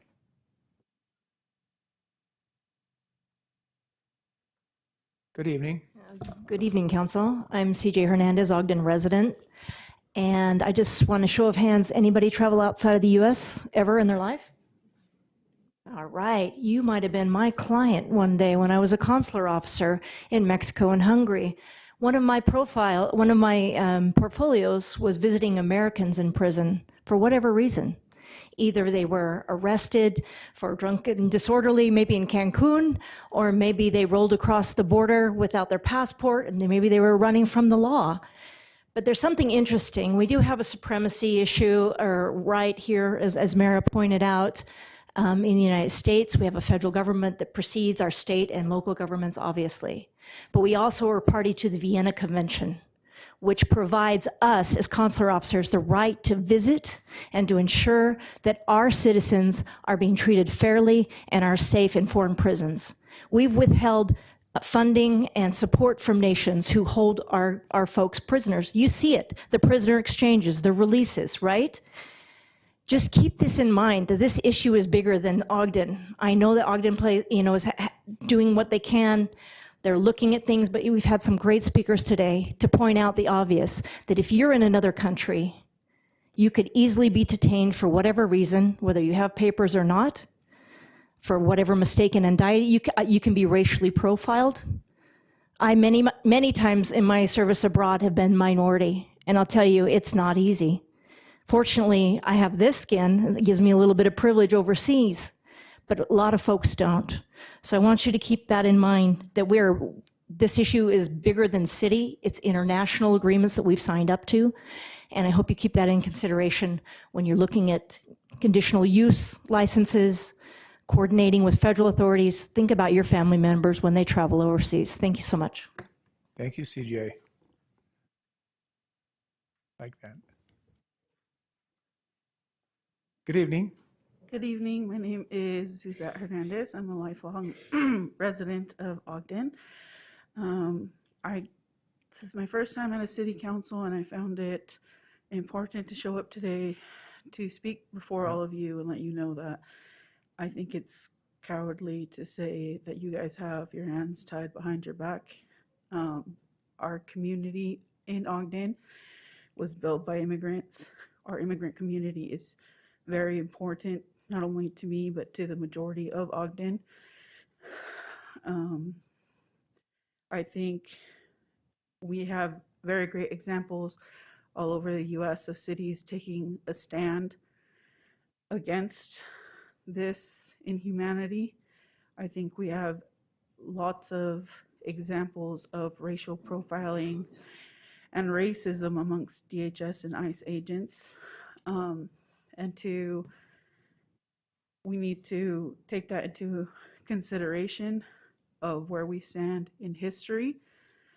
We may be a small town compared to the rest of the United States, but I think we can make a great example because Ogden is great.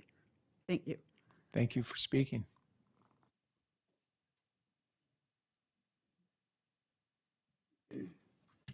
Welcome. Hi, my name is Lynn Medley. I'm an Ogden resident. I've lived in Ogden for 12 years. My children attend Wasatch Elementary and Mount Ogden Junior High. I currently serve on the PTA and Community Council at Wasatch Elementary School. I'm speaking to you today as a concerned community member about the uptick in ICE activity, proposed ICE facility in Salt Lake City, and Ogden City's response and cooperation with ICE. Ogden School District provides a newcomer program. The Utah State Board of Education defines newcomers as students that are recently arrived immigrants to the United States who attend school in grades K through 12. They bring a range of languages, cultures, and immigration circumstances to classrooms. The reason for immigration to the United States are as diverse as the people arriving themselves. Rebuilding their lives in the United States holds the promise of safety, stability, and opportunity. Nearly all have endured a difficult journey to seek a better future for themselves and for their children. Utah State Board of Education and the National PTA organization states all children living in this country, regardless of immigration status, have a right to a free public education. Recent policies that create additional barriers to accessing public education harm undocumented immigrant students. The separation of a child from their family creates additional stress and trauma, undermining their health and their ability to learn. Children entering the United States must be treated with dignity and respect. We have seen the effects of recent immigration policies in our own school. Parents have called to excuse their children from school because they are fearful of detention and separation from their family, even though they are here legally. I cannot understand how Ogden City and School District can support a program like the Newcomer Program while simultaneously supporting increased ICE presence and facilities being built. I hope that Ogden can stand with their immigrant community, continue to support them, and refuse to work with immigration enforcement until radical changes are made within their organization. Our immigrant community deserves better and should not live in fear. Thank you. Thank you.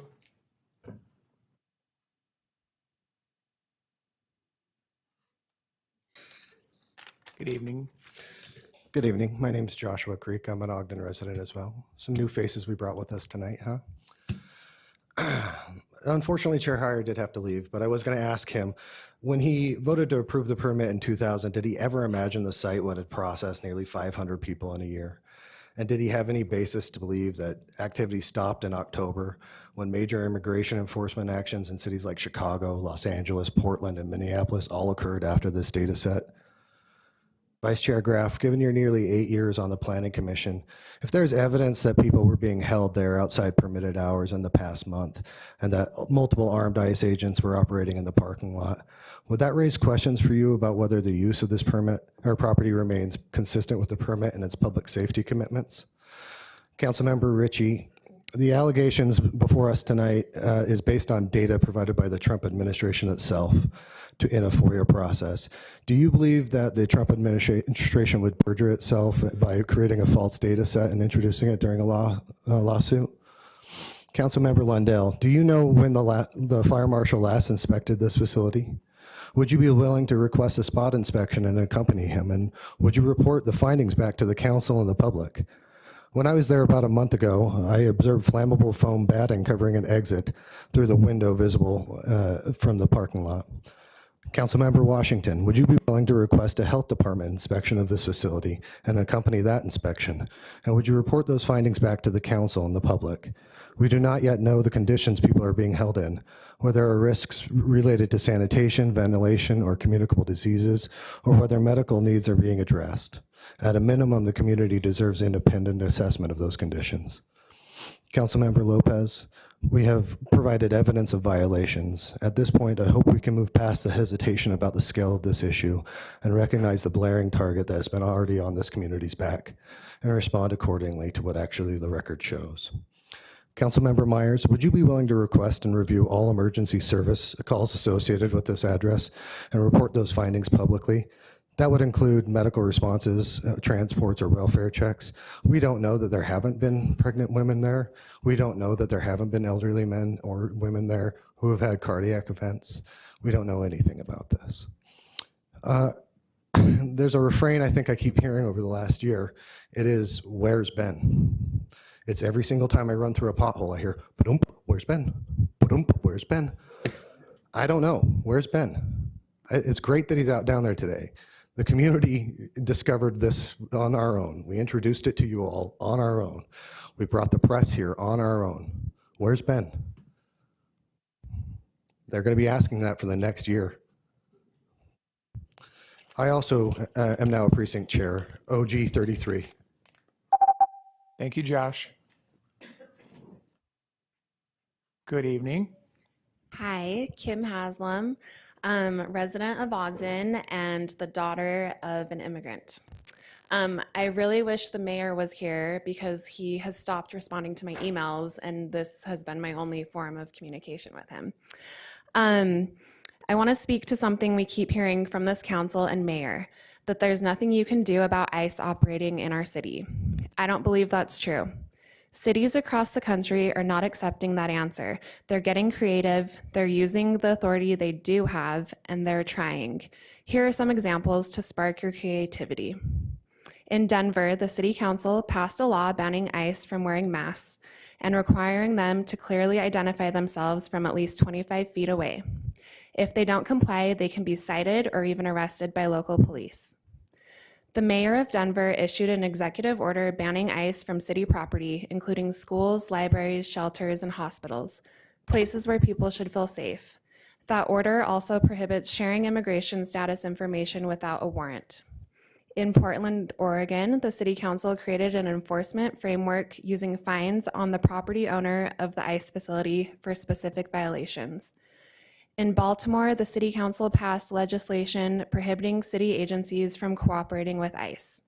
In Kansas City, leaders passed a 5-year ban on detention facilities to prevent ICE operations from expanding into local warehouses.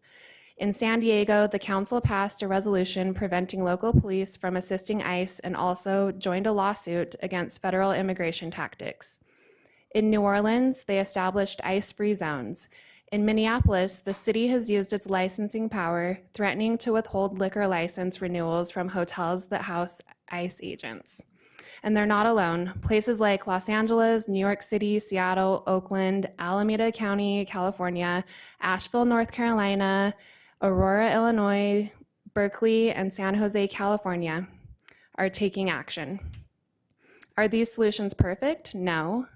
Are they easy? Also no, but they're examples of leadership. For months, community members have shown up, emailed, organized, and asked for meaningful action, and what we keep hearing back is deflection and limitation. We're not asking you to solve federal immigration policy. We're asking you to use the tools you do have: your permitting power, your control over city property, your influence over local law enforcement policies, your ability to pass resolutions, ordinances, and enforcement mechanisms. We're asking you to take some form of action because doing nothing is a choice, and it is a choice that has real consequences for people in this community. Thank you. Thank you. Hello, I'm Brexton Oleski Lee, and I'm concerned about the ICE facility in this city. I'm aware that there are many constraints on what the city can do in the face of the federal government, but I'm begging the city to at least try to do whatever is possible to show our diverse community that you do care. The easy thing to do is to say, we don't know for sure if these things are happening, not look into them any further, and throw our hands up in the air. But you were elected and appointed not to do what's easy, but to be leaders in this community and to protect this community. I ask that you show this community that you care and exhaust all resources and options available to keep our community safe from ICE. The fact that the people in this room seem to have put more thought into how to keep this community safe than you all have is very disappointing. Nearly 70% of ICE detainees in the country have no criminal convictions, and they have killed American citizens in Minnesota. ICE is a threat to everyone, and I echo what my fellow community members here have suggested in using code enforcement and getting ICE here to justify the renewal of their facility. Thank you. Thank you.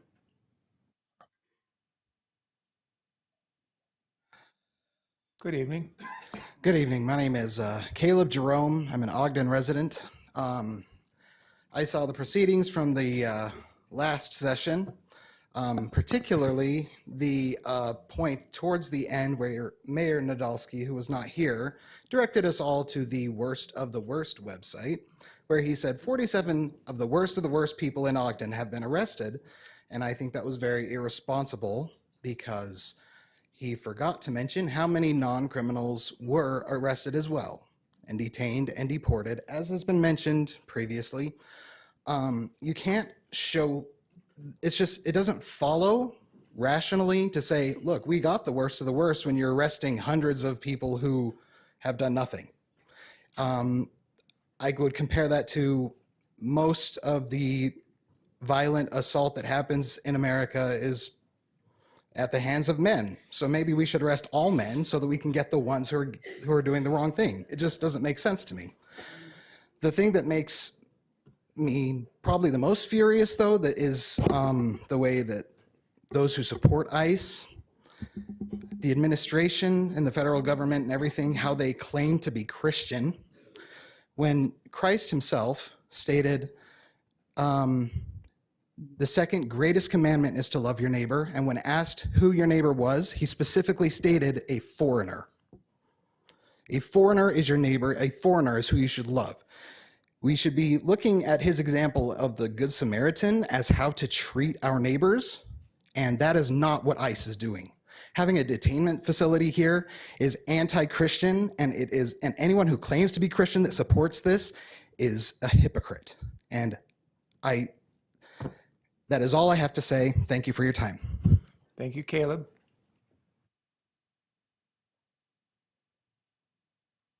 Welcome. Hello, Thor Dorosh.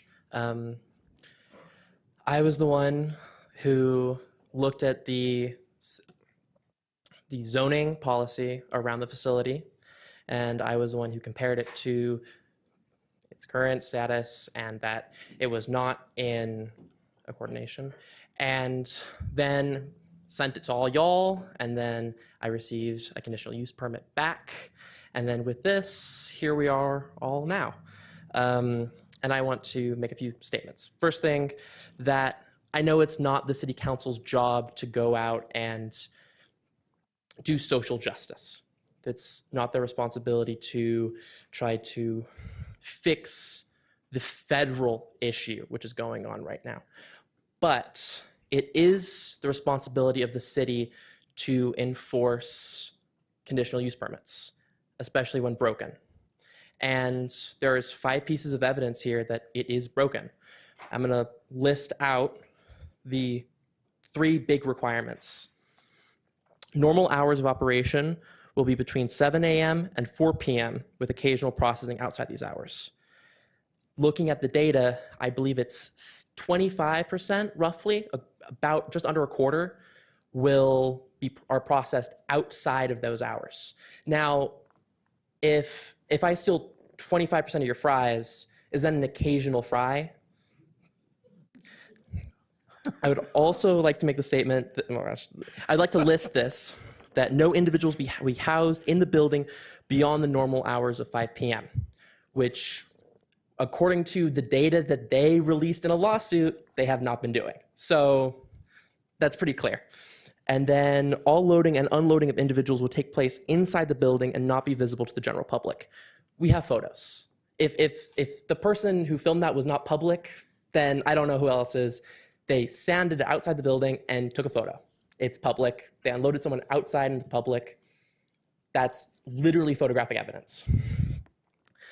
I would also like to mention that basically every fact in this conditional use permit, the minutes, has changed. Like every single aspect that led to that decision has changed. They are no longer having like less than 5 people process in that facility each day. It's way higher. They are not, they say that the Salt Lake facility has only 2 people in it on average, and they just bought a warehouse for $7,500.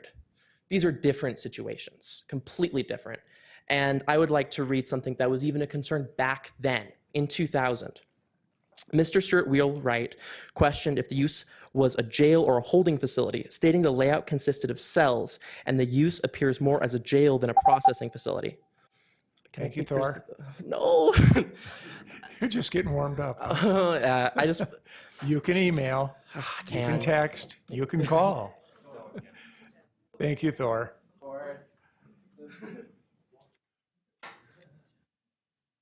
Good evening. Good evening. My name is Sarah Fisher, Ogden resident. Thank you for your time here. A few things I want to emphasize. I want to start in the Ogden community. I'm a licensed RN. That's where a lot of my community circles lie. I have obviously numerous family members and friends in that circle as well. My sister is a MD at one of our local clinics that serves a broad range of our Ogden community. She's expressed them seeing a decrease in patients, as well as talking to the patients every day that are scared, that are experiencing more health issues because of their family members being taken away. This isn't hypothetical. This is happening in our community. I recently ran into a colleague who's one of the ICU physicians at McKay, where I previously worked, and she looked at me with fear in her eyes, saying, "They're taking patients from ICUs in other states. ICE is standing outside of the doors of the ICUs in other states. What will that look like when it happens here?" So while we claim that this is a federal issue, it's not when ICE is in our town. The second point I'd like to make, the Constitution of the United States. I was actually reading Heather Cox Richardson the other night, and she made a very point that I think we should all be reminded of. Amendment 14. No state shall make or enforce any law which shall abridge the privileges or immunities of citizens of the United States, nor shall any state deprive any person of life, liberty, or property without due process of law, nor deny to any persons within its jurisdiction the equal protection of the laws. Now, I've heard multiple people claim that this is a federal issue. We, as citizens, we have not seen that we can trust ICE. We have not seen that we can trust our federal government to abide by the Constitution. So when we're left in that situation, whose duty is it to take a stand? As citizens, we're here taking a stand. As our elected officials, we're asking you to take a stand with us. We're asking you to do anything within your power to hold our federal government to the laws of the Constitution. You've asked for direct action. One thing I would love to see, I regularly call our senators. I often leave a voicemail because that's the only option. Perhaps, as elected officials, you have a more direct line. What if all the city council members in Utah could stand together and tell our federal officials that we do not want ICE in our state, to tell them that we want our federal government to abide by the Constitution? Can our city officials also stand by the Salt Lake City mayor? Very candidly, I see women in this state being willing to take a stand against the federal administration, and we know that I have the privilege of being a white female. You have the privilege of being a white male. You can take a stand too. Thank you. Thank you.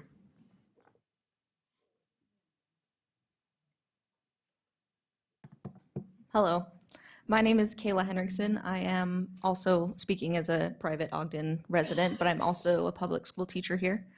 I was here a couple of weeks ago to tell you that my students are afraid, to echo their fear, and I'm here to do that again.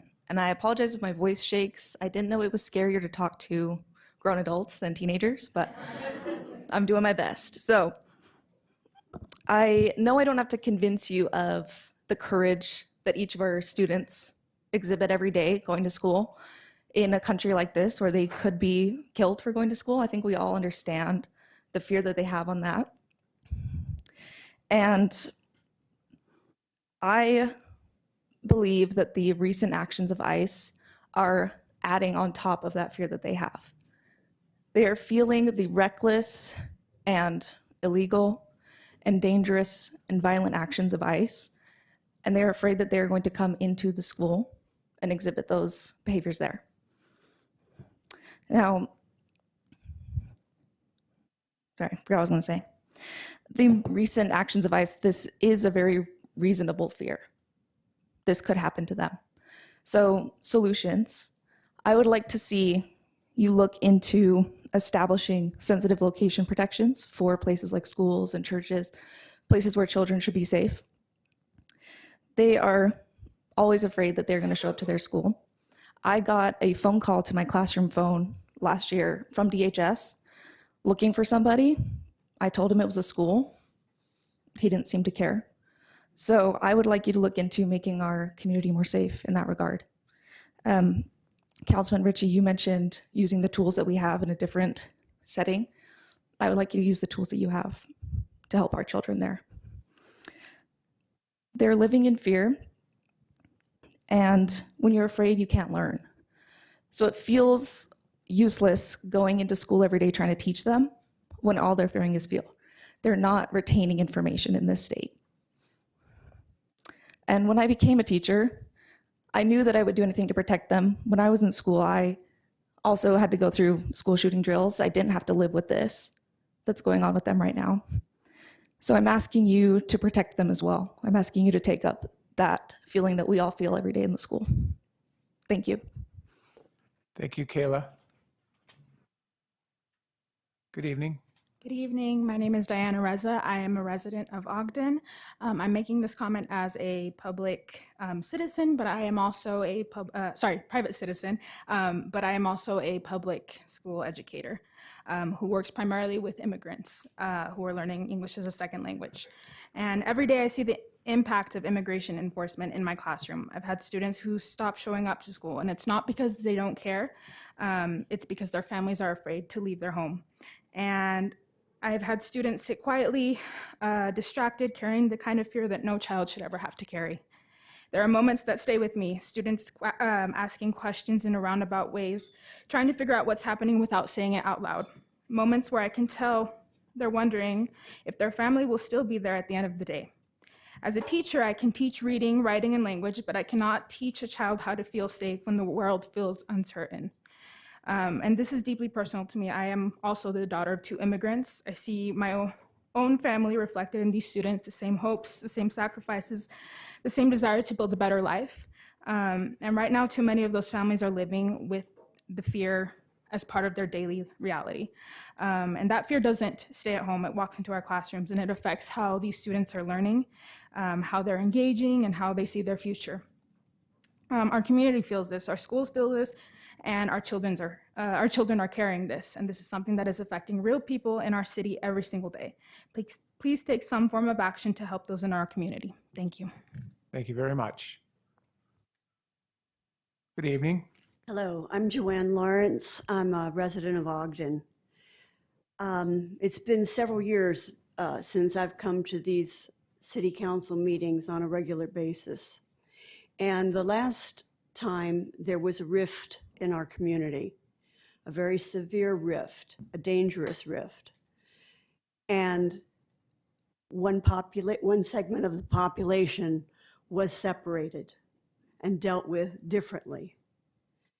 From what I've been reading in the paper, from what I've been hearing, and I see a whole different, almost a whole different group of people up here.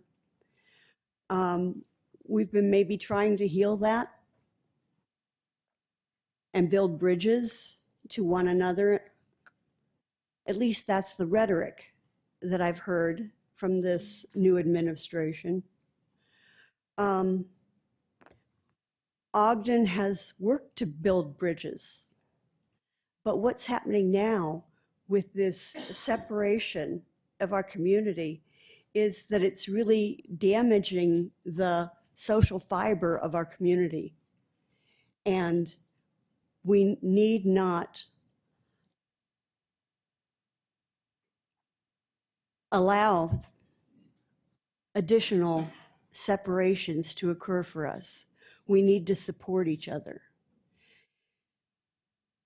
If there has not been substantiated evidence, obviously there is evidence to be gained. Go get it, find it, deal with it. Many suggestions have been made to each of you tonight, and I see you taking notes, and I think you will follow up. I trust you will follow up and deal with these different aspects. Safety is a real concern. I know it can't happen tonight, and I know more needs to be done. All these aspects need to be followed up. But what this council can do is it can compose and pass a resolution that you oppose this ICE facility, that you oppose ICE in our community, and that you want them out. You can compose a resolution and pass it, and at least let your community know who's behind them and who is not. Thank you. Thank you, Joanne. Good evening. Hi, my name's Alexa, and I do live here in Ogden. My grandfather was the first member of his family born in the United States. He grew up as in a German family in the US in the 30s and 40s. You can imagine the xenophobia he experienced, but it was nothing compared to the plight of Japanese immigrants at the same time. As for myself, it was always really awkward being an extremely white, blonde, blue-eyed person when we learned about World War II and the German teachings of Aryan supremacy. But awkwardness isn't danger, and I never had to fear for my safety or fear that any member of my family wouldn't make it home safely based on the color of our skin or where we were from. Growing up, I remember learning with Schoolhouse Rock about America being a melting pot. People come to this country for any number of reasons, in any number of ways, and have since its inception. America has never been good about the treatment of those who don't meet whatever the current definition of white is, but that doesn't mean we shouldn't be constantly striving to change for the better. This facility operating in our community is us backsliding into the barbarism of the 20th century that we should have moved past. Please look into any possible way to withdraw this conditional use permit to ensure that the least among us are treated with the dignity and respect they are owed as our fellow human beings. Thank you. Thank you, Alexa. Welcome to the podium. Heath Sato, Ogden resident. I'm not proud of this country right now. I'm proud of a lot of these people. They give me hope that I'll be proud of this country again. Right now, I am not proud of this country. We're pretty awful as a country. I know the mayor meant well when he listed off a bunch of criminals that were captured in the Ogden area. I don't think that helps the conversation. It creates this, like, you guys don't want to capture criminals, and that's not the case at all. We want to capture criminals, but immigrants, documented or undocumented, commit crimes at a lower rate than American citizens. If we really only cared about crime, we'd be going after just crime. We wouldn't be looking at the color of people's skin, racially profiling people. I don't have any answers for you, Dave. I'm sorry. Councilmember Graff, I'm sorry. All right, Heath. I like you. I don't have any answers right now. But our problem is not with capturing criminals, it's how they're being captured. We can do better, and we are responsible to do everything we can to do better. Real people are being hurt, and whether it's documented or not, I don't want to see anyone hurt. I just don't.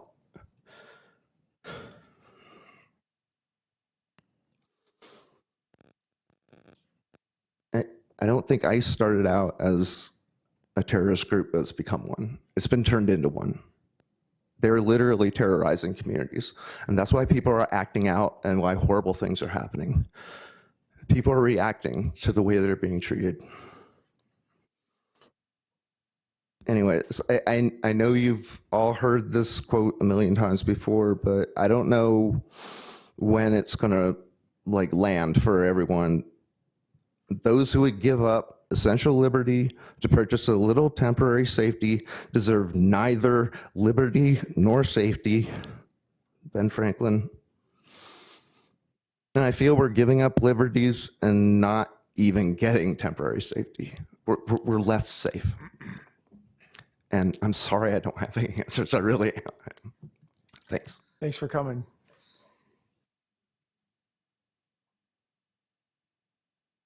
Good evening.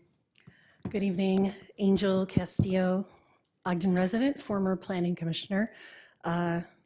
Thank you, everybody, for showing up. And I am so proud of this council right now for not cutting public time. I have seen it happen in the past where more than 15 people show up and it goes down to 2 minutes and a limit of how much you're going to allot. So I'm very proud of you for being here for citizens and being willing to sit and listen.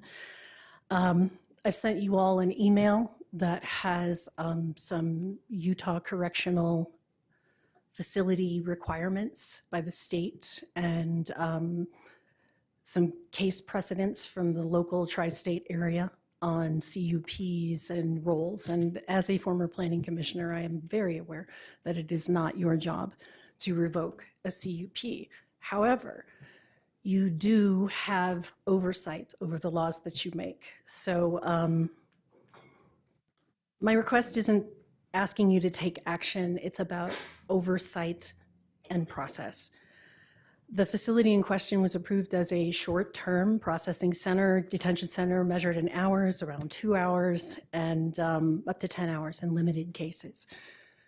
The memo from the federal government says that they may operate, and it is within their SOP to hold people for 72 hours. So the question I'm raising is a narrow one.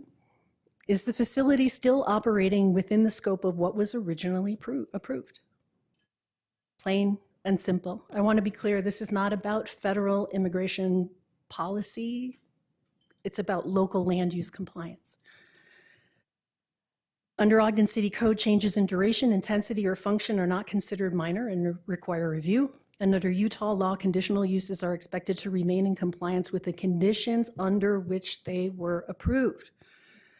And the second layer to consider is Utah's performance standards for community correctional facilities that require when individuals are held for extended periods, facilities provide 24-hour supervision, medical, mental care, sanitation, living conditions, food, the list goes on. Basically, Weber County Jail does a great job at that. And those standards are not based on, and those standards are based on function, not labels. So if a facility is operating as a multi-day holding location, it raises the questions of whether additional standards apply. And I know the enforcement sits with administration, but the council cannot fully delegate enforcement of its laws without oversight. I'm asking you, even in a strong mayor system, the administration executes, but the council ensures laws are being followed. And from a risk management perspective, if this facility is operating outside of the scope of its approval and the city does not review it, that creates potential legal liability and exposure for the city.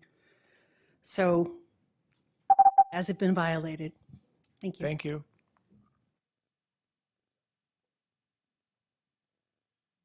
Good evening. Daniel Matern, Ogden resident, I guess, yeah.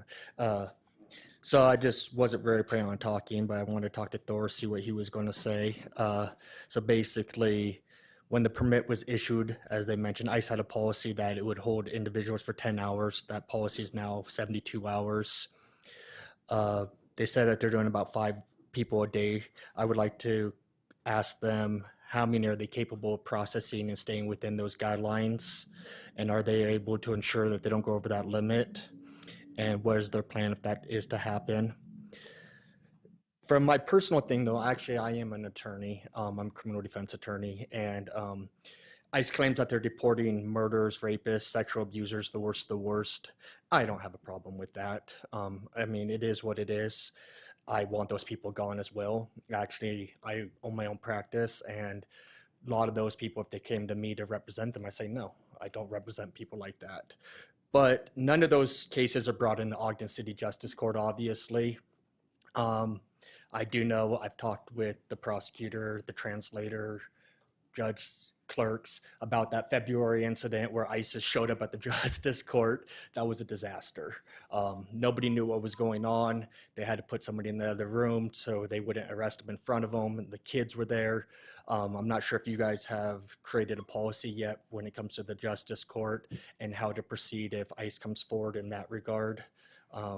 But that's basically what he wanted me to say, and that is good. Thank you.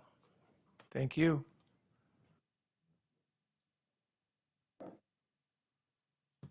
Hi.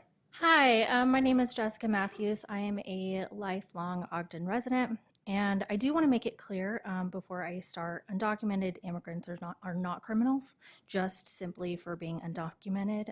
The majority of them overstay their visa, which is a civil issue, not a criminal one. So I just wanted to clarify that. I also want to say I understand that this council can't directly hold DHS or ICE accountable, and that you're limited in your capacity to do much as a council. However, to echo what others have said, to say there's nothing you can do is insufficient, in my opinion, and the opinion of many others here. There's clearly evidence of violations in regards to this ICE facility, and it's my understanding that this council can direct the mayor to instruct code enforcement to conduct a formal investigation into alleged violations of the conditional use permit at the ICE facility. This council, and I haven't really heard much of this, but the council can also pass a resolution urging the County Board of Supervisors to conduct a review of the Sheriff's 287G agreement with ICE in light of DHS's failure to comply with local zoning ordinances and to withhold funding for that program pending resolution of the zoning violation. The 287 agreement is a real bargaining chip. I know it's not something that you guys have direct control over, but it is something that you can urge, again, the County Board of Supervisors. To be completely honest with you, what it feels like to myself, and I'm sure a lot of the rest of the community, is that this has been shrugged off. It's very upsetting, and I would like to see more of a firm stance on this. So I yield back. Thank you very much. Good evening. Hi, I'm Nora Creek. This is my dad.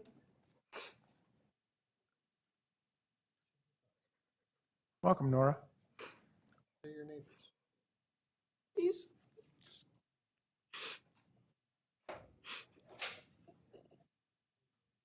You can just say that you don't want ice. get ice out of my neighborhood, please. Thanks, Josh.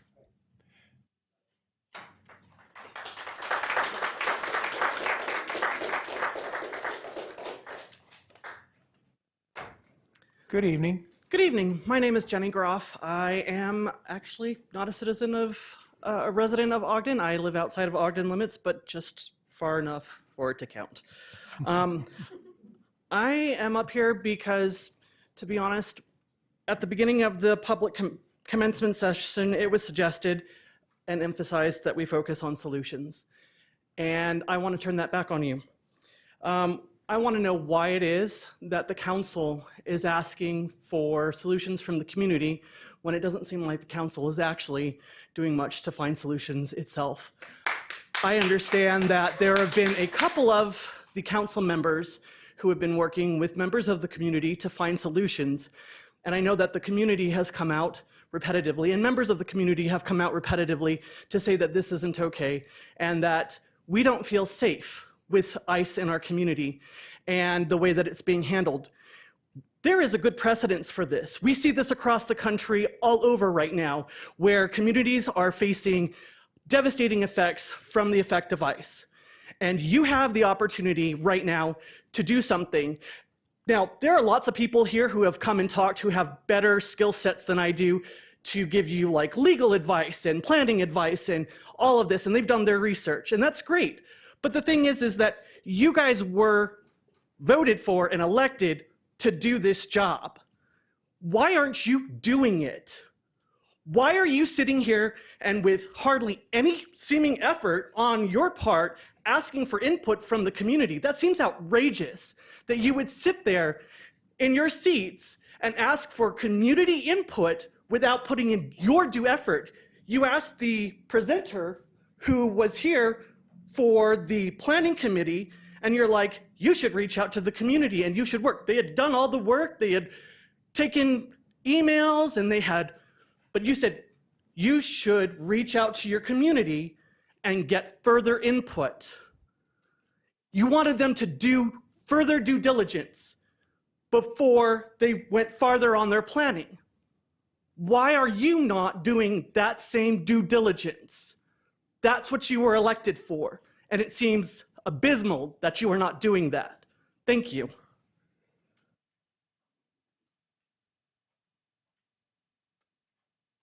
Good evening. Hello, good evening. My name is Kendall Christensen. I'm a small business owner, and I've been affected personally by this issue. I rent out a home, and they were the best tenants ever. They were deported. I had 3 days to find people. It caused a nightmare in my life. But I'm very hesitant to come here today. These issues across the nation just feel so many with fear. I don't want to be targeted. But I feel so passionately about these issues to just be inspired. And my background's in psychology. I have no reason to think that each of you aren't just as concerned as each of us. I know that you take your job seriously and you want to do right by your citizens and this community. But I also suffer from not being able to get to sleep. And so I wrote this poem a while ago, and I want to read it here today. The gavel falls in this room, quiet and clean.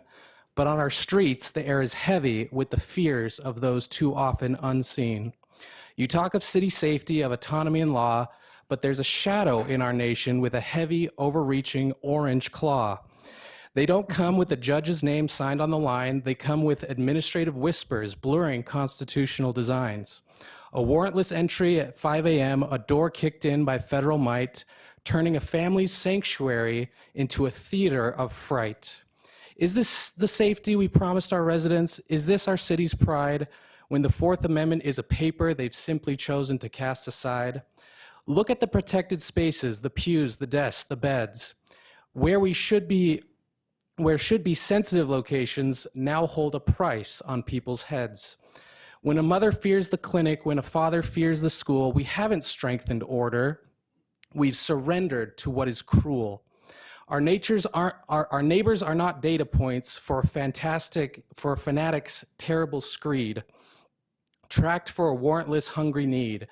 They appear as ghosts refusing to state their name, anonymity in armor, playing a hollow federal game. They threaten to pull our funding if we don't commandeer our own, but a city built on coercion is a city turned to stone. Council, look at the chairs, the ones filled and the ones left bare. Autonomy isn't the theory, it's the courage to actually care. Do not let our parking lots and warehouses be staging grounds for raids. Do not let our justice system be where the trust of your people fades. Draw a line in the desert sand. Make the ordinances clear. This city belongs to the people, and there is no room for this kind of fear. Stand up, because when the federal shadow grows long and high, a city's true power is refusing to look away or sigh. The heart of a place isn't found in monuments or stores or a special stone. It's as fellow neighbors that we protect, and we show them they are not alone. Thank you. Thank you, Kendall.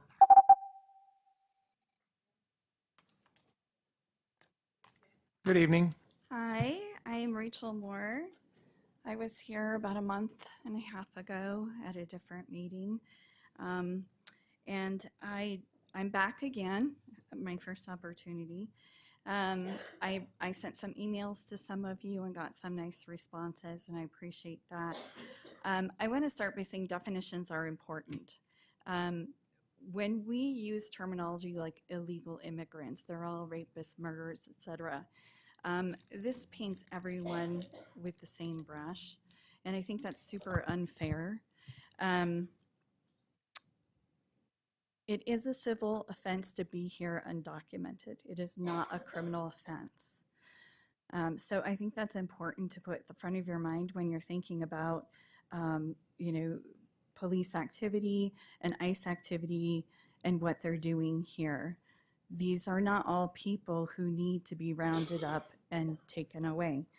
The other definition I want to point out is due process. That is afforded to every person, not citizen, person on US soil. I think a lot of my points were covered previously by a lot of the other people. I want to call out and maybe re-listen to Kim Aslam. I think that I I saw the, you explained why we couldn't have a resolution. And it had to do with state law. And I think when you look at the things that people are asking for, which have been done and modeled by other cities, I don't feel like asking them to wear, not wear masks, not using tear gas, asking to protect sensitive places like schools, hospitals, parks, creating policy, asking them to wear name badges. These are things that do not restrict federal enforcement. And I think those are things that can be done here easily. Again, I want to point out that, you know, people are living in fear, not just people of color. I live in fear. I have biracial grandchildren, and I worry every time they leave the house. This isn't just affecting the immigrant population, it's affecting everybody. And I would hope that you guys would do something more, as the community is asking you to help protect your own citizens, the people who have voted you into office. Thank you. Rachel, thank you.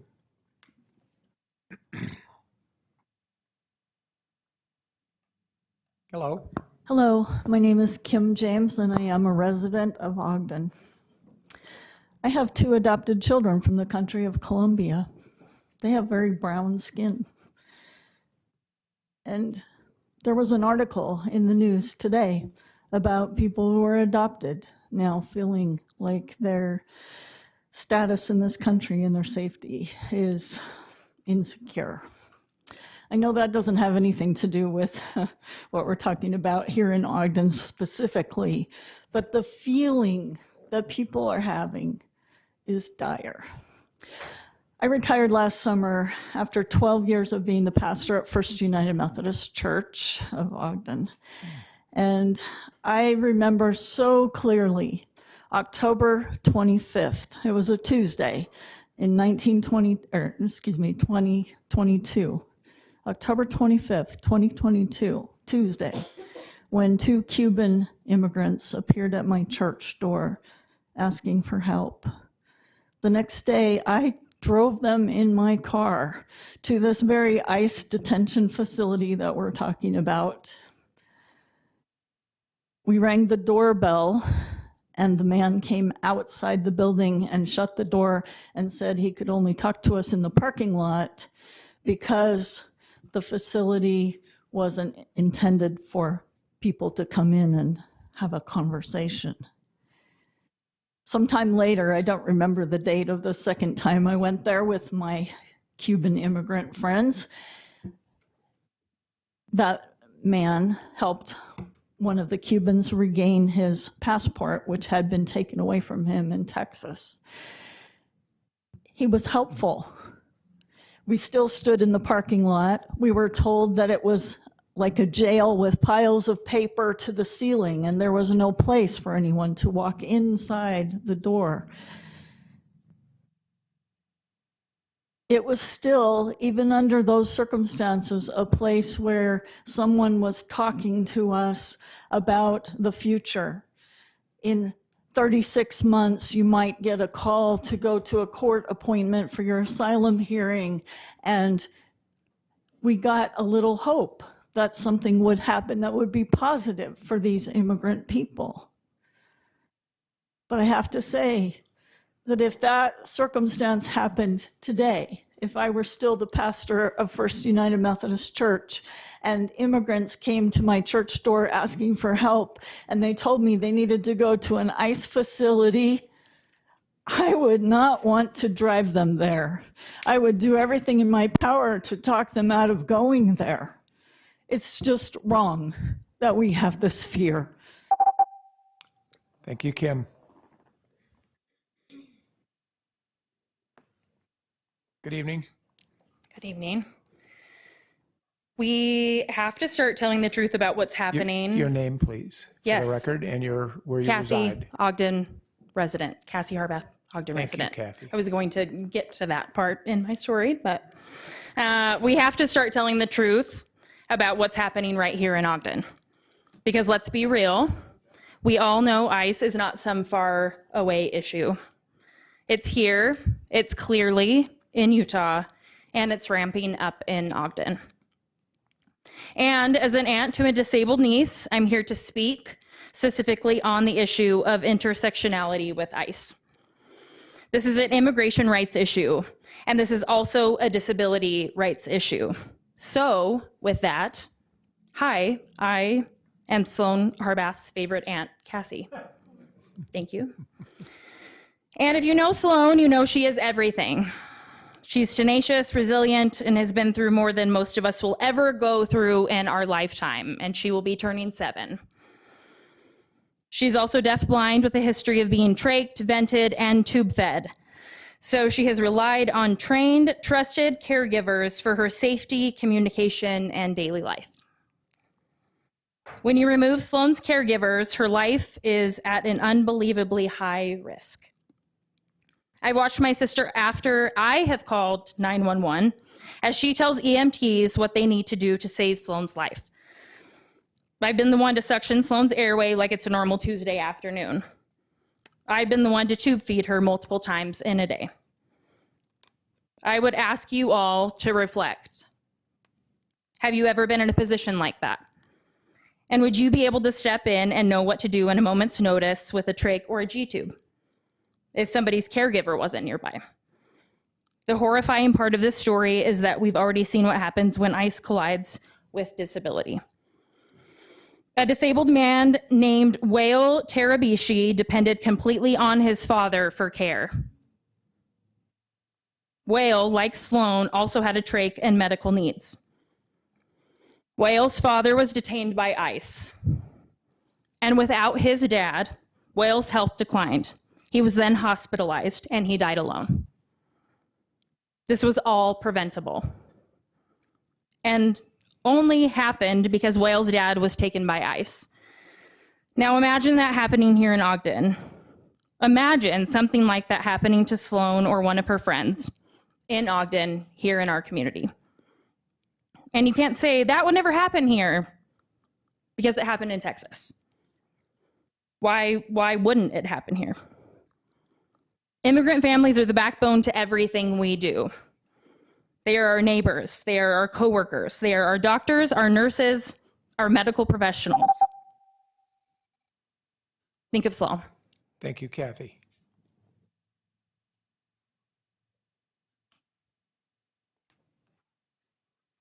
Hello. Can you hear me all right? We can. Not as tall as some. My name is Carolyn Quinn. I live in Ogden now. I have not been here very long. I came from Illinois, and I could tell you some stories about what I saw ICE doing there.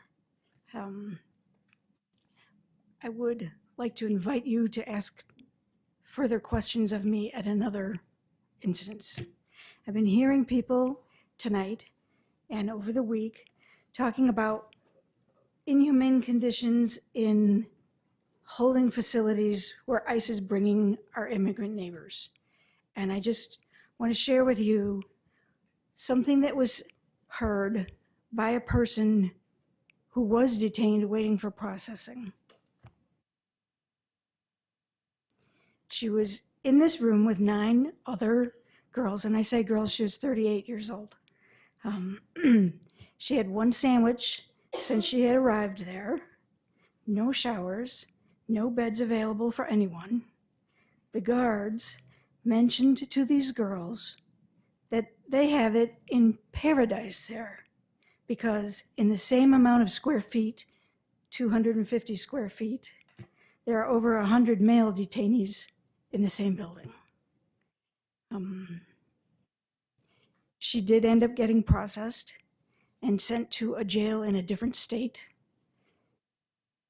And the conditions there were not good either. Her husband sent money for a ticket to send her back to Brazil. So I believe she's safe now and lonely.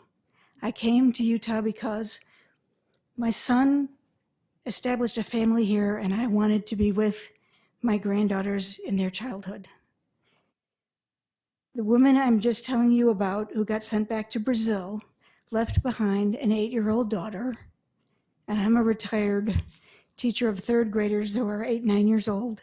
They're just getting their first adult teeth. She went to school and came back. There's no mom.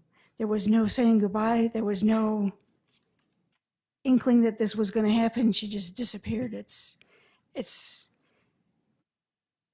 is what I would ask of you. Don't trust ICE.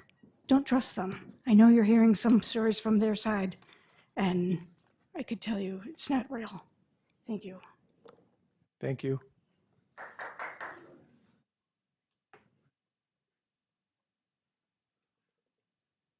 Hello. Hello, thank you. I'm James Dixon. The Kingdom of Heaven has come near to you. I'm a Ogden resident, and I'm new to this chamber. Hi, city council members and public. I had no idea there would be so much talk of a certain topic. I did not have that in mind or at heart. I have been listening, and I've wondered how I could maybe start with that topic, but I know everything ties in. This, I believe, is a place to speak for city concerns, local matters. I think the topic that I'm wanting to address can pertain to local city matters, as well as state and national and worldwide. I believe it is a very important topic. I like that we did a moment of silence earlier, and I know I've only got 3 minutes, but I'd like to take a moment of silence first before continuing, please.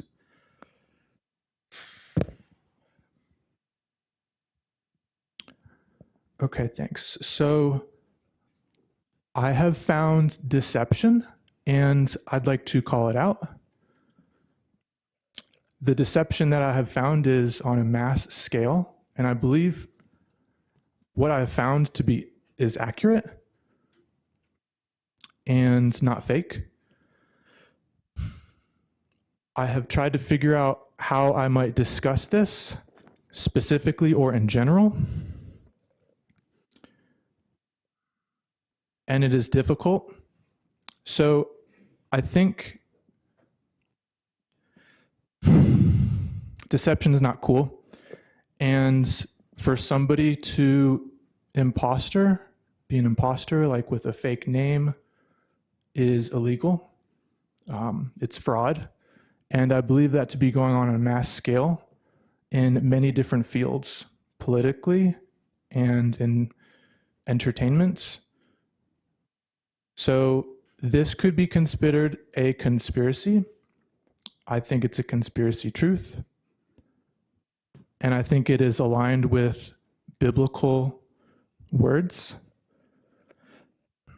It seems that the deceivers that I'm speaking in general about were kicked out of heaven and have pretended to be human and have lived, yes, for hundreds, maybe thousands of years, faking their passings and continuing on with other names. Charlie Kirk is someone who I was a fan of. I believe he is now Governor Spencer Cox. And thank you, James. Yes, sir. You're welcome. Appreciate your comments. And proof could be found at The Fittest Flat Earther on YouTube. Thank you. You're welcome.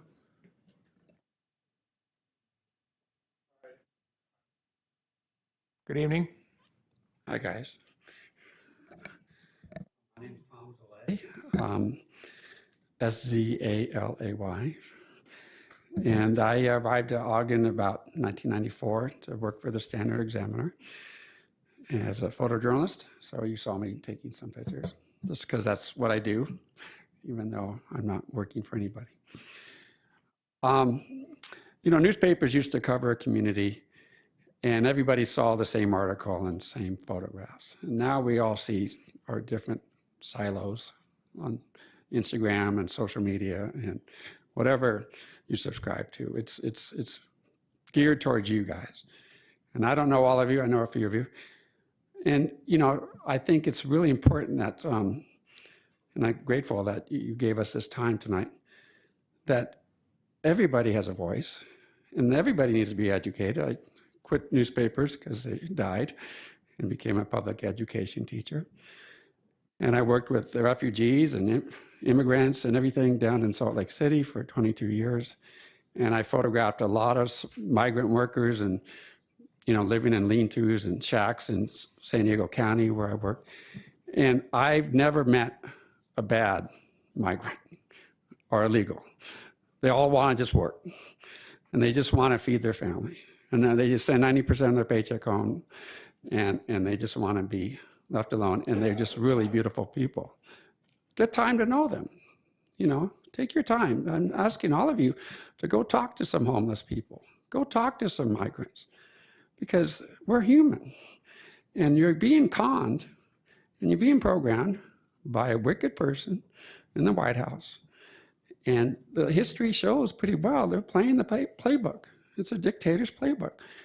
And they want to separate us. And I'm asking Ogden, you guys, as leaders of the community, if you want to make Ogden known and respected, use your voice. Support us. Good God. Don't just go for money. Don't buy into developers' bullshit. It's annoying. Go for humanity. That's all I have to say. And use your heart. That's all I ask. Thanks, Tom. Hello, Taylor Knuth, Ogden resident. I just want to first start out by saying, there's a tremendous amount of courage behind me. Thank you all for being here, and thank you for exemplifying courage of a real Ogdenite in sharing your perspectives tonight. I also want to thank the chair for allowing 3 minutes during public comment. It's something that wouldn't have happened this time last year, so I appreciate that. Now I want to talk about some specific disappointments. Councilmember Lopez, I really wish you would have council meetings about this topic in the public with members of the public, not behind closed doors.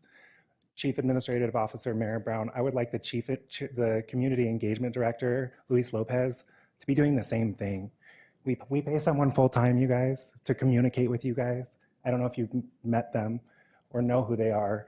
They have an obligation to speak to us, and they're not. Our mayor couldn't even be here tonight to speak to the people in the room. A tremendous amount of disappointment is held for these 3 people. I'm really proud of 2 council members up here for helping support community voice and proactively engaging in your role. My counterpart that talked about this isn't our job to give you guys solutions. It's your job to come up with solutions.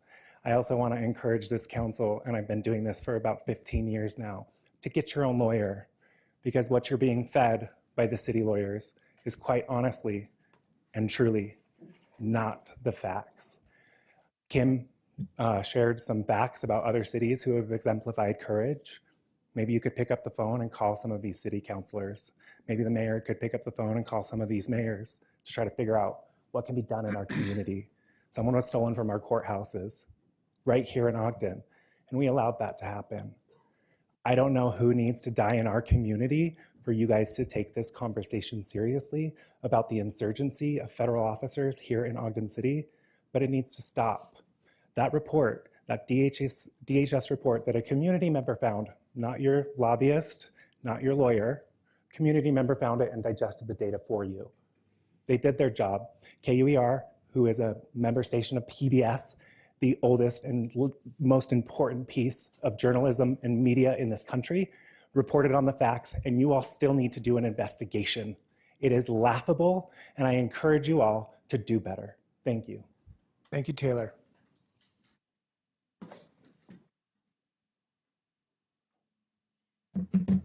Good evening. Hello, or good evening. I'm Julian Snyder. I'm an Ogden resident, and I wanted to tell a little bit of my story.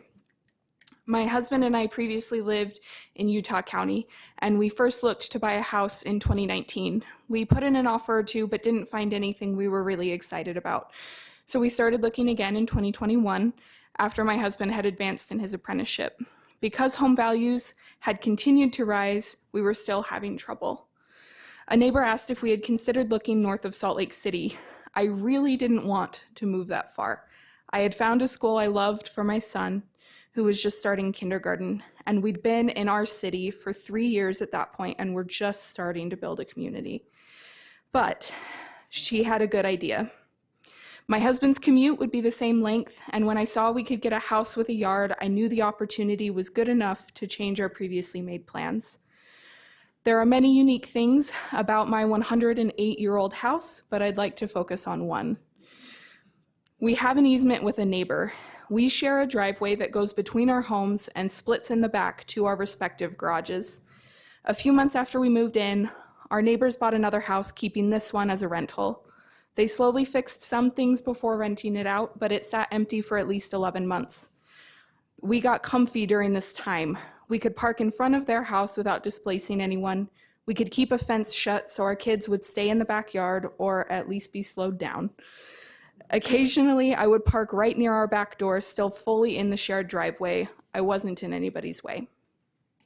We did get neighbors after a while, and I could no longer park in the driveway.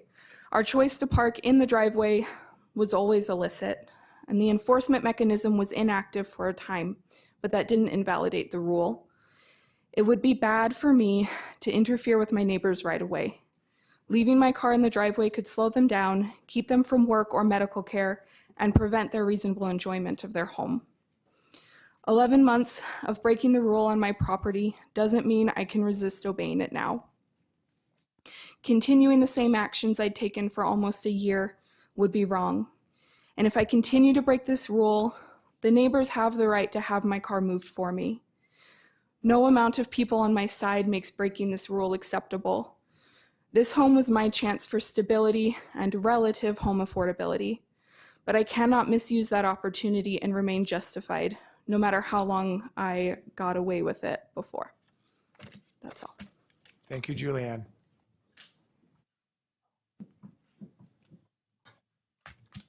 Laura Lewis, Ogden City resident. I have a question about the work session. Now, when we were talking about a parking structure several years ago, I heard that there was supposedly a dire parking shortage in Ogden City, and we needed a parking garage, and it would help support Wonder Block, of course. Well, tonight in the meeting, I heard something that alarmed me. A comment was made, if the parking garage is ever profitable, we won't have to transfer money to it anymore to pay off the bond. How did that happen? If we needed parking, how did we get here to where we're subsidizing a parking lot? On the payment on the bond. What is going on there? I would like someone to explain that to me, why we are transferring money from the depot to pay for a parking facility that was supposed to be in a demand. That's all I have. Hope you can answer that.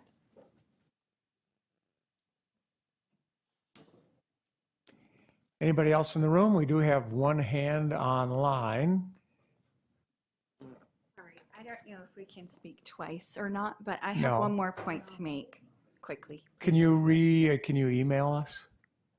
I would just like to say quickly that, not doing anything erodes public trust in our own law enforcement officers when the public cannot determine or tell the difference between federal law enforcement and local law enforcement. All law enforcement suffers. Thank you. Okay, so we've got a couple online, Brandon, so let me know when you're...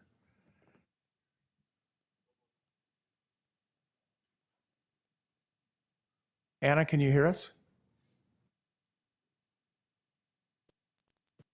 Yes, I can. Can you hear me? Yep. Thank you, Anna. My name is Anna Graff. I'm a resident of Weber County and a mother of an Ogden school student.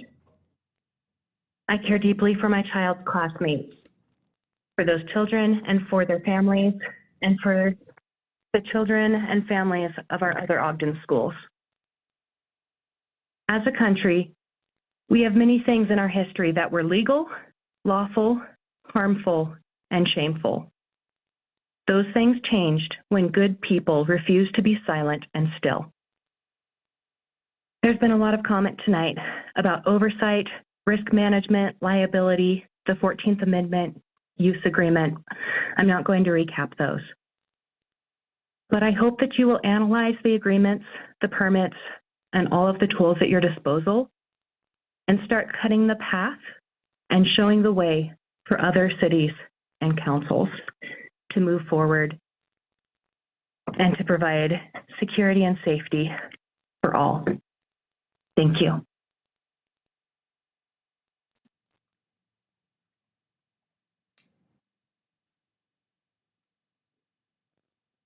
And next we have Linda's iPhone. Hi, Linda Sanchez. I was wanting, I sent all of you guys, or I texted you guys all a video about part of what the work session, and it's talking about chemicals. You guys were talking about chemicals. I would really like you guys just to review that, put it on when you're exercising or riding down the road or whatever. A gentleman that's running for the governor of Iowa found out how there is so much correlation between the chemicals that people are recommending citizens use and the cancer rate, and the evidence that they present is really, you just can't really ignore it. So if you guys would just do that, and if there's anything that you guys can do to help keep us healthy, that'd be great. I didn't know everybody was going to talk on the immigration, but I would like to solve problems. And I know that you guys do too, because you guys have been working really hard on that pathway to citizenship class, and I've done my due diligence about sharing it with everyone that I can. And I know that there's issues there. My question is, can that program be expanded upon or bettered? We don't have control over what happens in Washington, but we do have control over what happens here. To some extent, we don't have control over necessarily ICE agents, but is there, can we look into see if there is fire code issues or safety issues? Because even a private citizen can make a complaint and request to have things done better. That would be my question, if you guys could answer that. Thank you. Thank you, Linda. One more online.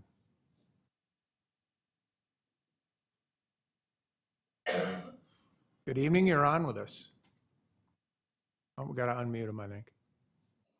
Or he's got to unmute himself.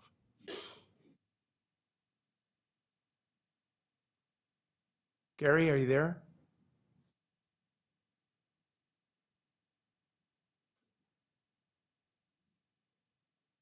Gary, if you can hear us, it looks like maybe you need to unmute your presence on Zoom.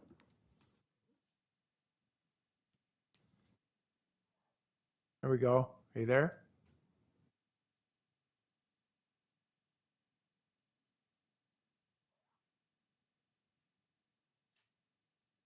Nothing, Brandon? Are you there, Carrie?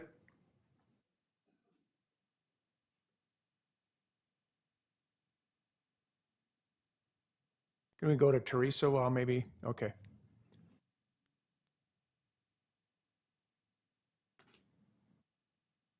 Good evening, Teresa. Hi, can you hear me? We can. Awesome. My name is Teresa Bramwell. I am a resident of Salt Lake City. However, I was born and raised in Ogden City. I attended Ben Lomond High School, and I graduated from Weber State University. And I have been a lifelong property owner of Ogden City. And I just want everyone in the room to know that I know very well what it feels like to be a crime victim. I have been a crime victim on my property in Ogden hundreds and hundreds of times. And I would like to say that I'm grateful for the forces that have alleviated the crime in the last year. I have noticed a difference in the amount of trespassers, graffiti artists, drug dealers, drug abusers, all forms of crime have gone on my property. I'm so tired of dealing with it. It has been an absolute nightmare. It has destroyed my life for years. And I didn't know anything was going on with ICE agents in Ogden. I didn't know we had an ICE facility in Ogden and that we've had one for 26 years. I read an article and just found out last week that over the course of those years, we've about 125 or 150 people have traveled through that ICE office. And in 2025, approximately 450 people traveled through that ICE office. I hope that those were legitimate, and I hope that they were criminals, and I hope that those criminals were taken off the streets of Ogden, because Ogden has never, ever been as unsafe as it was between the years of 2021 and 2024, when I was a crime victim hundreds of times, and I had to call 911 hundreds of times and tried to have tons of people arrested. Not very many of them were actually arrested. I don't think even very many police reports were written because the police didn't want to deal with it. But I appreciate that the crime is getting better, and I appreciate the police, and I appreciate ICE. Thank you. Thank you, Teresa. Okay, we're going to try Carrie Wayne again.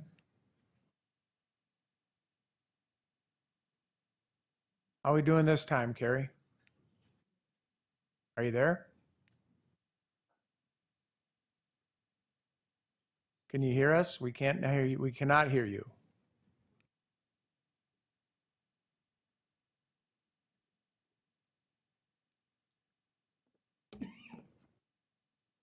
Got his hand up.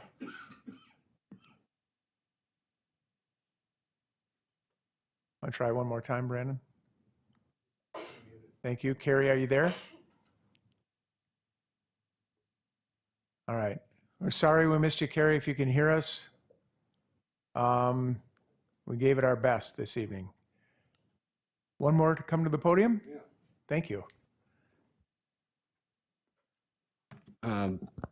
Dallas Casey, North Ogden resident, Weber County resident. I have 2 jobs in Ogden. Yeah, the citizens of Ogden will not be bullied,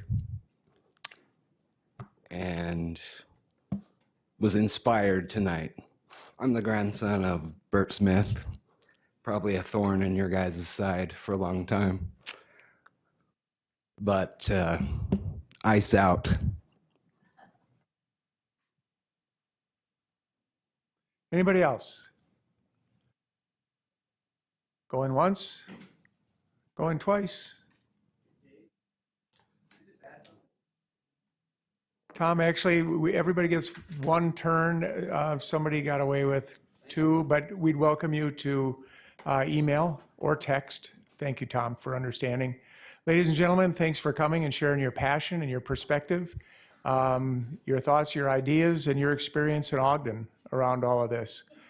You've heard me talk about my opinion of ICE in our country. I won't go into it again this evening. I think they're an abomination, and as demonstrated on our evening news. My brother's here from Minneapolis right now under the auspices to come and ski, but it's been, we're not skiing. Instead, we're talking in depth about what happened in Minneapolis and what continues to reverberate through that community.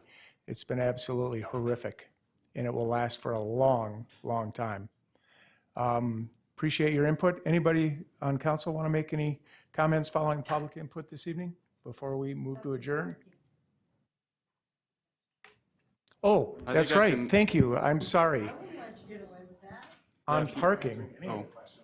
That would be an administrative question, so we'll defer to CAO Brown. Council sign off on that? We sure did, and we asked questions this evening, and the administration has a response. Just wanted to say, thanks for that comment, and we will be bringing a parking discussion to the council shortly with a transmittal to accompany that.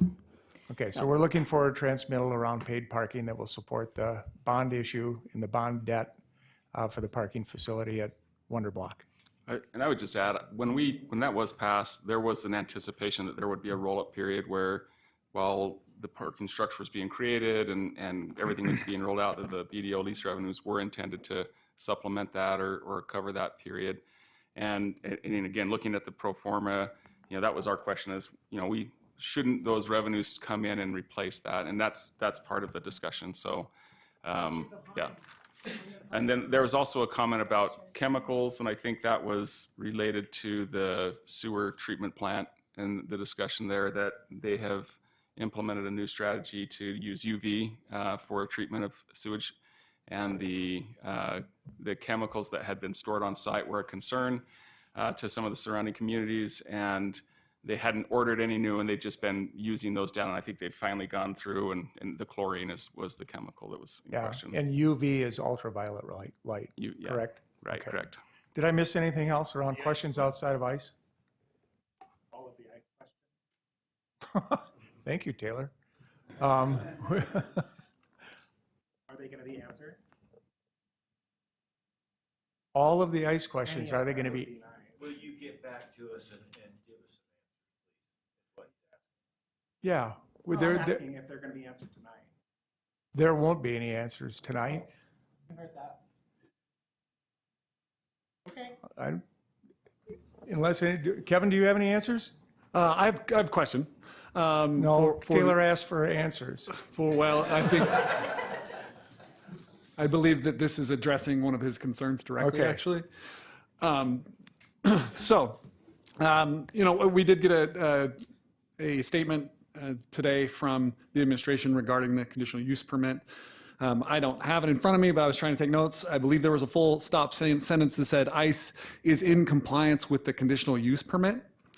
When I saw the data come from our public, first of all, I'm very proud of y'all. I'm proud of Ogden today for your work and all that you've done in this regard. But and when I saw the data, what I wanted to know is, okay, how can I trust it? Is it credible? And so I started diving in and speaking with people. What I found was that the data was dropped directly from Department of Homeland Security in response to a Freedom of Information Act request. That data was then curated by a University of Berkeley professor, David Hossman, who put it into a website known as deportationdata.org. That data was then harvested by a local PhD data scientist here so that we could get the Ogden data as well. It was then independently verified by Macy Lipkin of KUER, who is here with us today. So I think my question is if that statement is true, I believe we need more of an explanation from the administration about how. Because that data did show us pretty distinctly that there was violations, as well as what community members have seen with their own eyes. So whether there needs to be some follow-up, I believe, with the administration with regards to that. Josh, thank you for the individual asks. I have sent an email requesting a fire inspection and asked that I could be accompanied along with it. So thank you for that. I did that while I was here. Other council answers? Thoughts? Thoughts, most definitely. Thank you, Vice Chair Graff. Thank you to the community for your words on all topics that may have brought you out tonight, for your passion, for your research, for your diligence, for your empathy, for your compassion, for your love for Ogden City that we all share. I was just, go with me on this journey. I was just looking over our council calendar, and Glenn, please please chime in that we don't meet next Tuesday. So as a council, when are we going to talk? When do we have the opportunity to be in the room with each other again, instead of texts, instead of emails, instead of phone calls, which I appreciate. But we have the community that has laid out information for us to dive into that I'm sure we're going to funnel to our staff to research. But when are we going to talk to each other again and be in the same room, which to me isn't until April 7th, as our community continues to exist in this fear, and doing the research for us and approaching us instead of us approaching them. We've been charged with tasks, which I'm sure we'll look into, but what are we doing? We have credible evidence. We have the research. And just with, as one of our constituents, Laura, brought up, we saw the ping pong that happens with the conversation between administrations. So what are we doing as a council?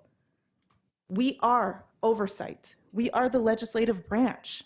We have the power to do this as a council, to go into this room once this meeting is adjourned, to go into that room and continue to go through what has been brought up to us in this council through a continuation of a work session, so we don't have 2 weeks in between. That's my charge to us, to continue this conversation in the room, down the runway, to talk about what we can do as individuals and collectively as elected leaders. Because 2 weeks is a lot of time for those students to continue to go into that classroom. 2 weeks is a lot of time for us to sit maybe alone, scared. 2 weeks is a lot of time for our business owners to be concerned about who may show up for work or who may call 911, and maybe who will not call 911 and get the life-saving services that they need, to not support our police officers and what we can do and put guardrails around how they can interact or why they should interact or when they should interact with ICE.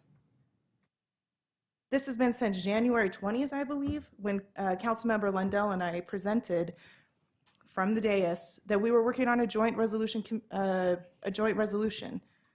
ICE is not new. ICE has been in our community, unfortunately.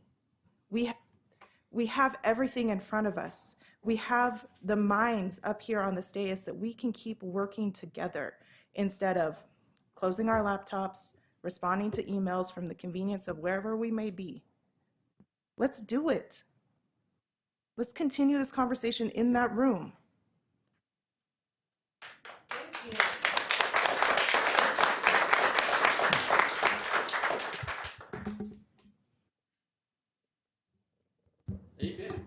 Anyone else? Well, I don't know what you guys doing, but personally, I'm empowered this community. I've been working with different community members and different organizations doing a plan and prepare plan. It's not attacking ICE, but it's getting the people prepared in case something happens. And this is not new. Just last week, I helped like 10 families, and 2 of them were detained, and I was there. I went with them. I get power attorneys. I represent them. So I'm doing my job. I don't know what else we can do as a city council, because I know our power is limited. If it's some options, I'm open to do it as well. If some options, if you ask me to work with you guys, I'm open to do it, but I've been doing my job as well. Thank you for that, Councilmember Lopez. And yes, you have, and we have been charged with what else we can be doing and and examples from across the nation of what other cities are doing, right? So it's not a this or that, it's a yes and. Let's continue it, and I'm waiting to see what the next steps are for the Path to Citizenship program, which thank you for that initiative. I know you've been working on it and you've been working in our community, but us as a body, as a council, we have been given examples from our community, from our constituents for some odd hours now, which is appreciated, that we can go in and we can sift through in that other room a priority of what we want to press for the administration and what we can work on and initiatives that we can start to submit to our council staff to work on so we can answer to our constituency.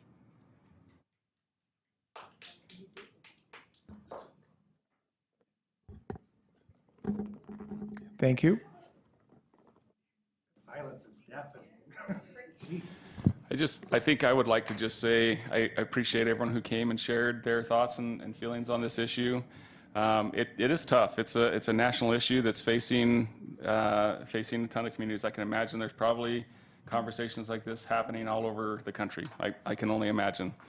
I do want to say I appreciate our police chief and our mayor who've consistently stated what Ogden City Police does and does not do in this space. And certainly there's been information brought forward about this facility, and I think the administration will take that and explore that, and hopefully we can have some opportunity to see what's happening there. But yeah, I get it, and I know that there's a ton of passion in this room, and I've heard from many of you, probably many of you emailed today. But I've also heard from other people that are excited about ICE, and that's that's what our community is. And yeah, Taylor's like, no way, really. But it's just that we have. I've always stated I hope that we can have. I would hope that we can live in a community where people can be treated with dignity and respect. That's always been a key that I've hoped for. But I also think we should be able to support laws. And if we have issues with laws, that's when we go and we talk to our legislators and say this is a challenge. And so, I mean, we hear you. There are things that we can and can't do. We talked about the tools and the things that are at our disposal. And we can't tell ICE that you can't operate in Ogden. We can't tell ICE that you can't, enforce the laws that they're doing. As a city, we're doing what we can do. And I think our police force has been amazing in terms of what they and how they operate and what they do. They're consistently recognized. Crime has been coming down, and to have Police Chief Subi be recognized as the Police Chief of the Year, that's phenomenal. I mean, it's the first full year, and just prior to that, Chief Young was recognized as being the Police Chief of the Year. So we've got a great culture in our departments, and I know that they work hard to try and enforce the laws as they are. And again, they've stated over and over what they will and will not do, and that's what I see. Thank you. Councilmember Washington, were you suggesting that we continue this conversation, back in the work session tonight? Correct. Yes. I'd like to make a motion. Please do. I motion that we move to continue this conversation in a work session. It doesn't require a motion. If you want to move into a work session after this, That's what I thought. Thank you. Thank you, Glenn. Vice Chair Graff? Yes. I would just like to, it has been an interesting evening with I've experienced many different feelings as I've listened to all of you. And I just want to say thanks for being here. It's really beautiful to sit here and to look out on this group that's gathered here and to see the passion and the commitment and the concern that you have for our community. That inspires me. And I'm grateful that you're concerned citizens. I keep looking out at this little family over here and think, how cool is it that they are all engaged in this process together?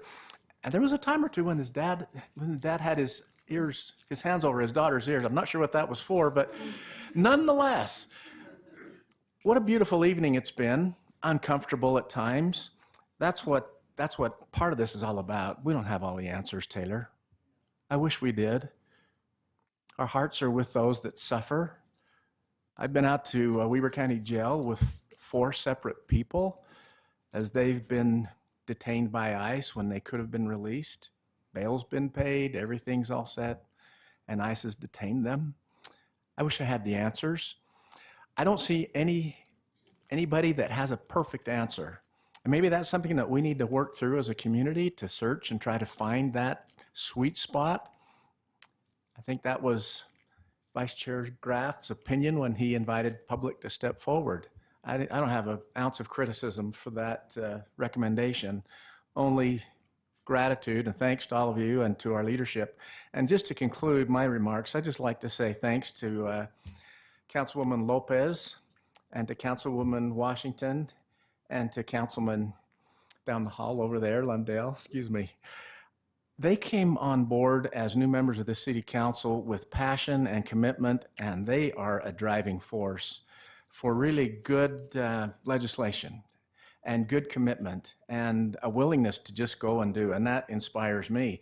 And I'm certainly not long in the tooth on the city council, but I just appreciate in their first 3 months what they have done as members of this, as member of the city council, because they have truly been engaged and involved.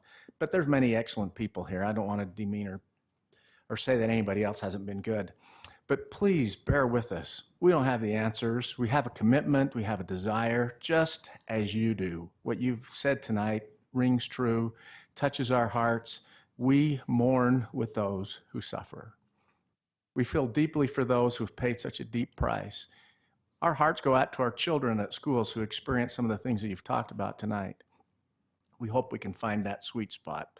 So be patient with us, be understanding, understand that we're not the villains, that we're just elected to represent you. We'll sure try to do our best. Thanks very much for being here tonight. So,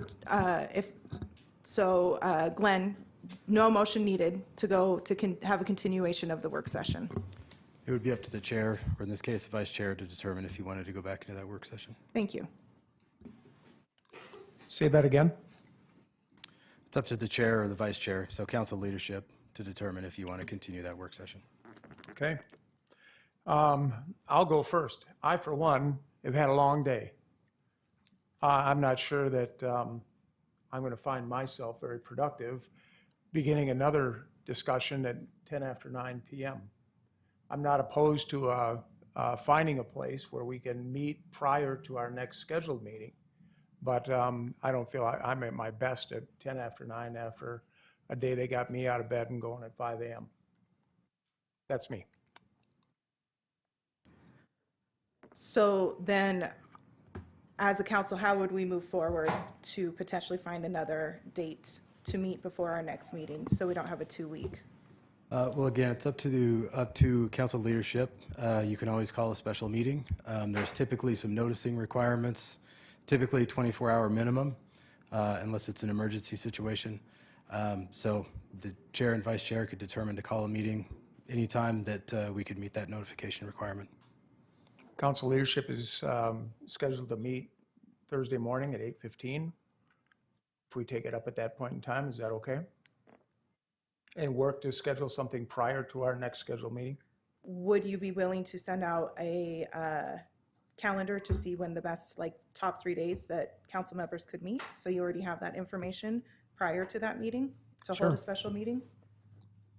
Typically, Tuesday is your meeting day. So if you wanted to meet next Tuesday, that probably would be the best day. Great. But you can certainly schedule a time any other time that you wanted. Okay. So we'll look at noticing a meeting for next Tuesday rather than waiting till the next scheduled Tuesday, which should be 2 weeks from now. And we'll make a decision on Thursday morning, communicate it to council so that we have adequate time to post publicly that we will be meeting. Yeah? Okay. Thank you. Yeah, you're welcome. Thanks for the prompt. Okay, unless there's anything else, entertain a motion to adjourn. Move we adjourn. Second. We have a motion by Councilmember Myers and a second by, was that Councilmember Lundell? All in favor? Aye. Aye. Anybody opposed? Thank you.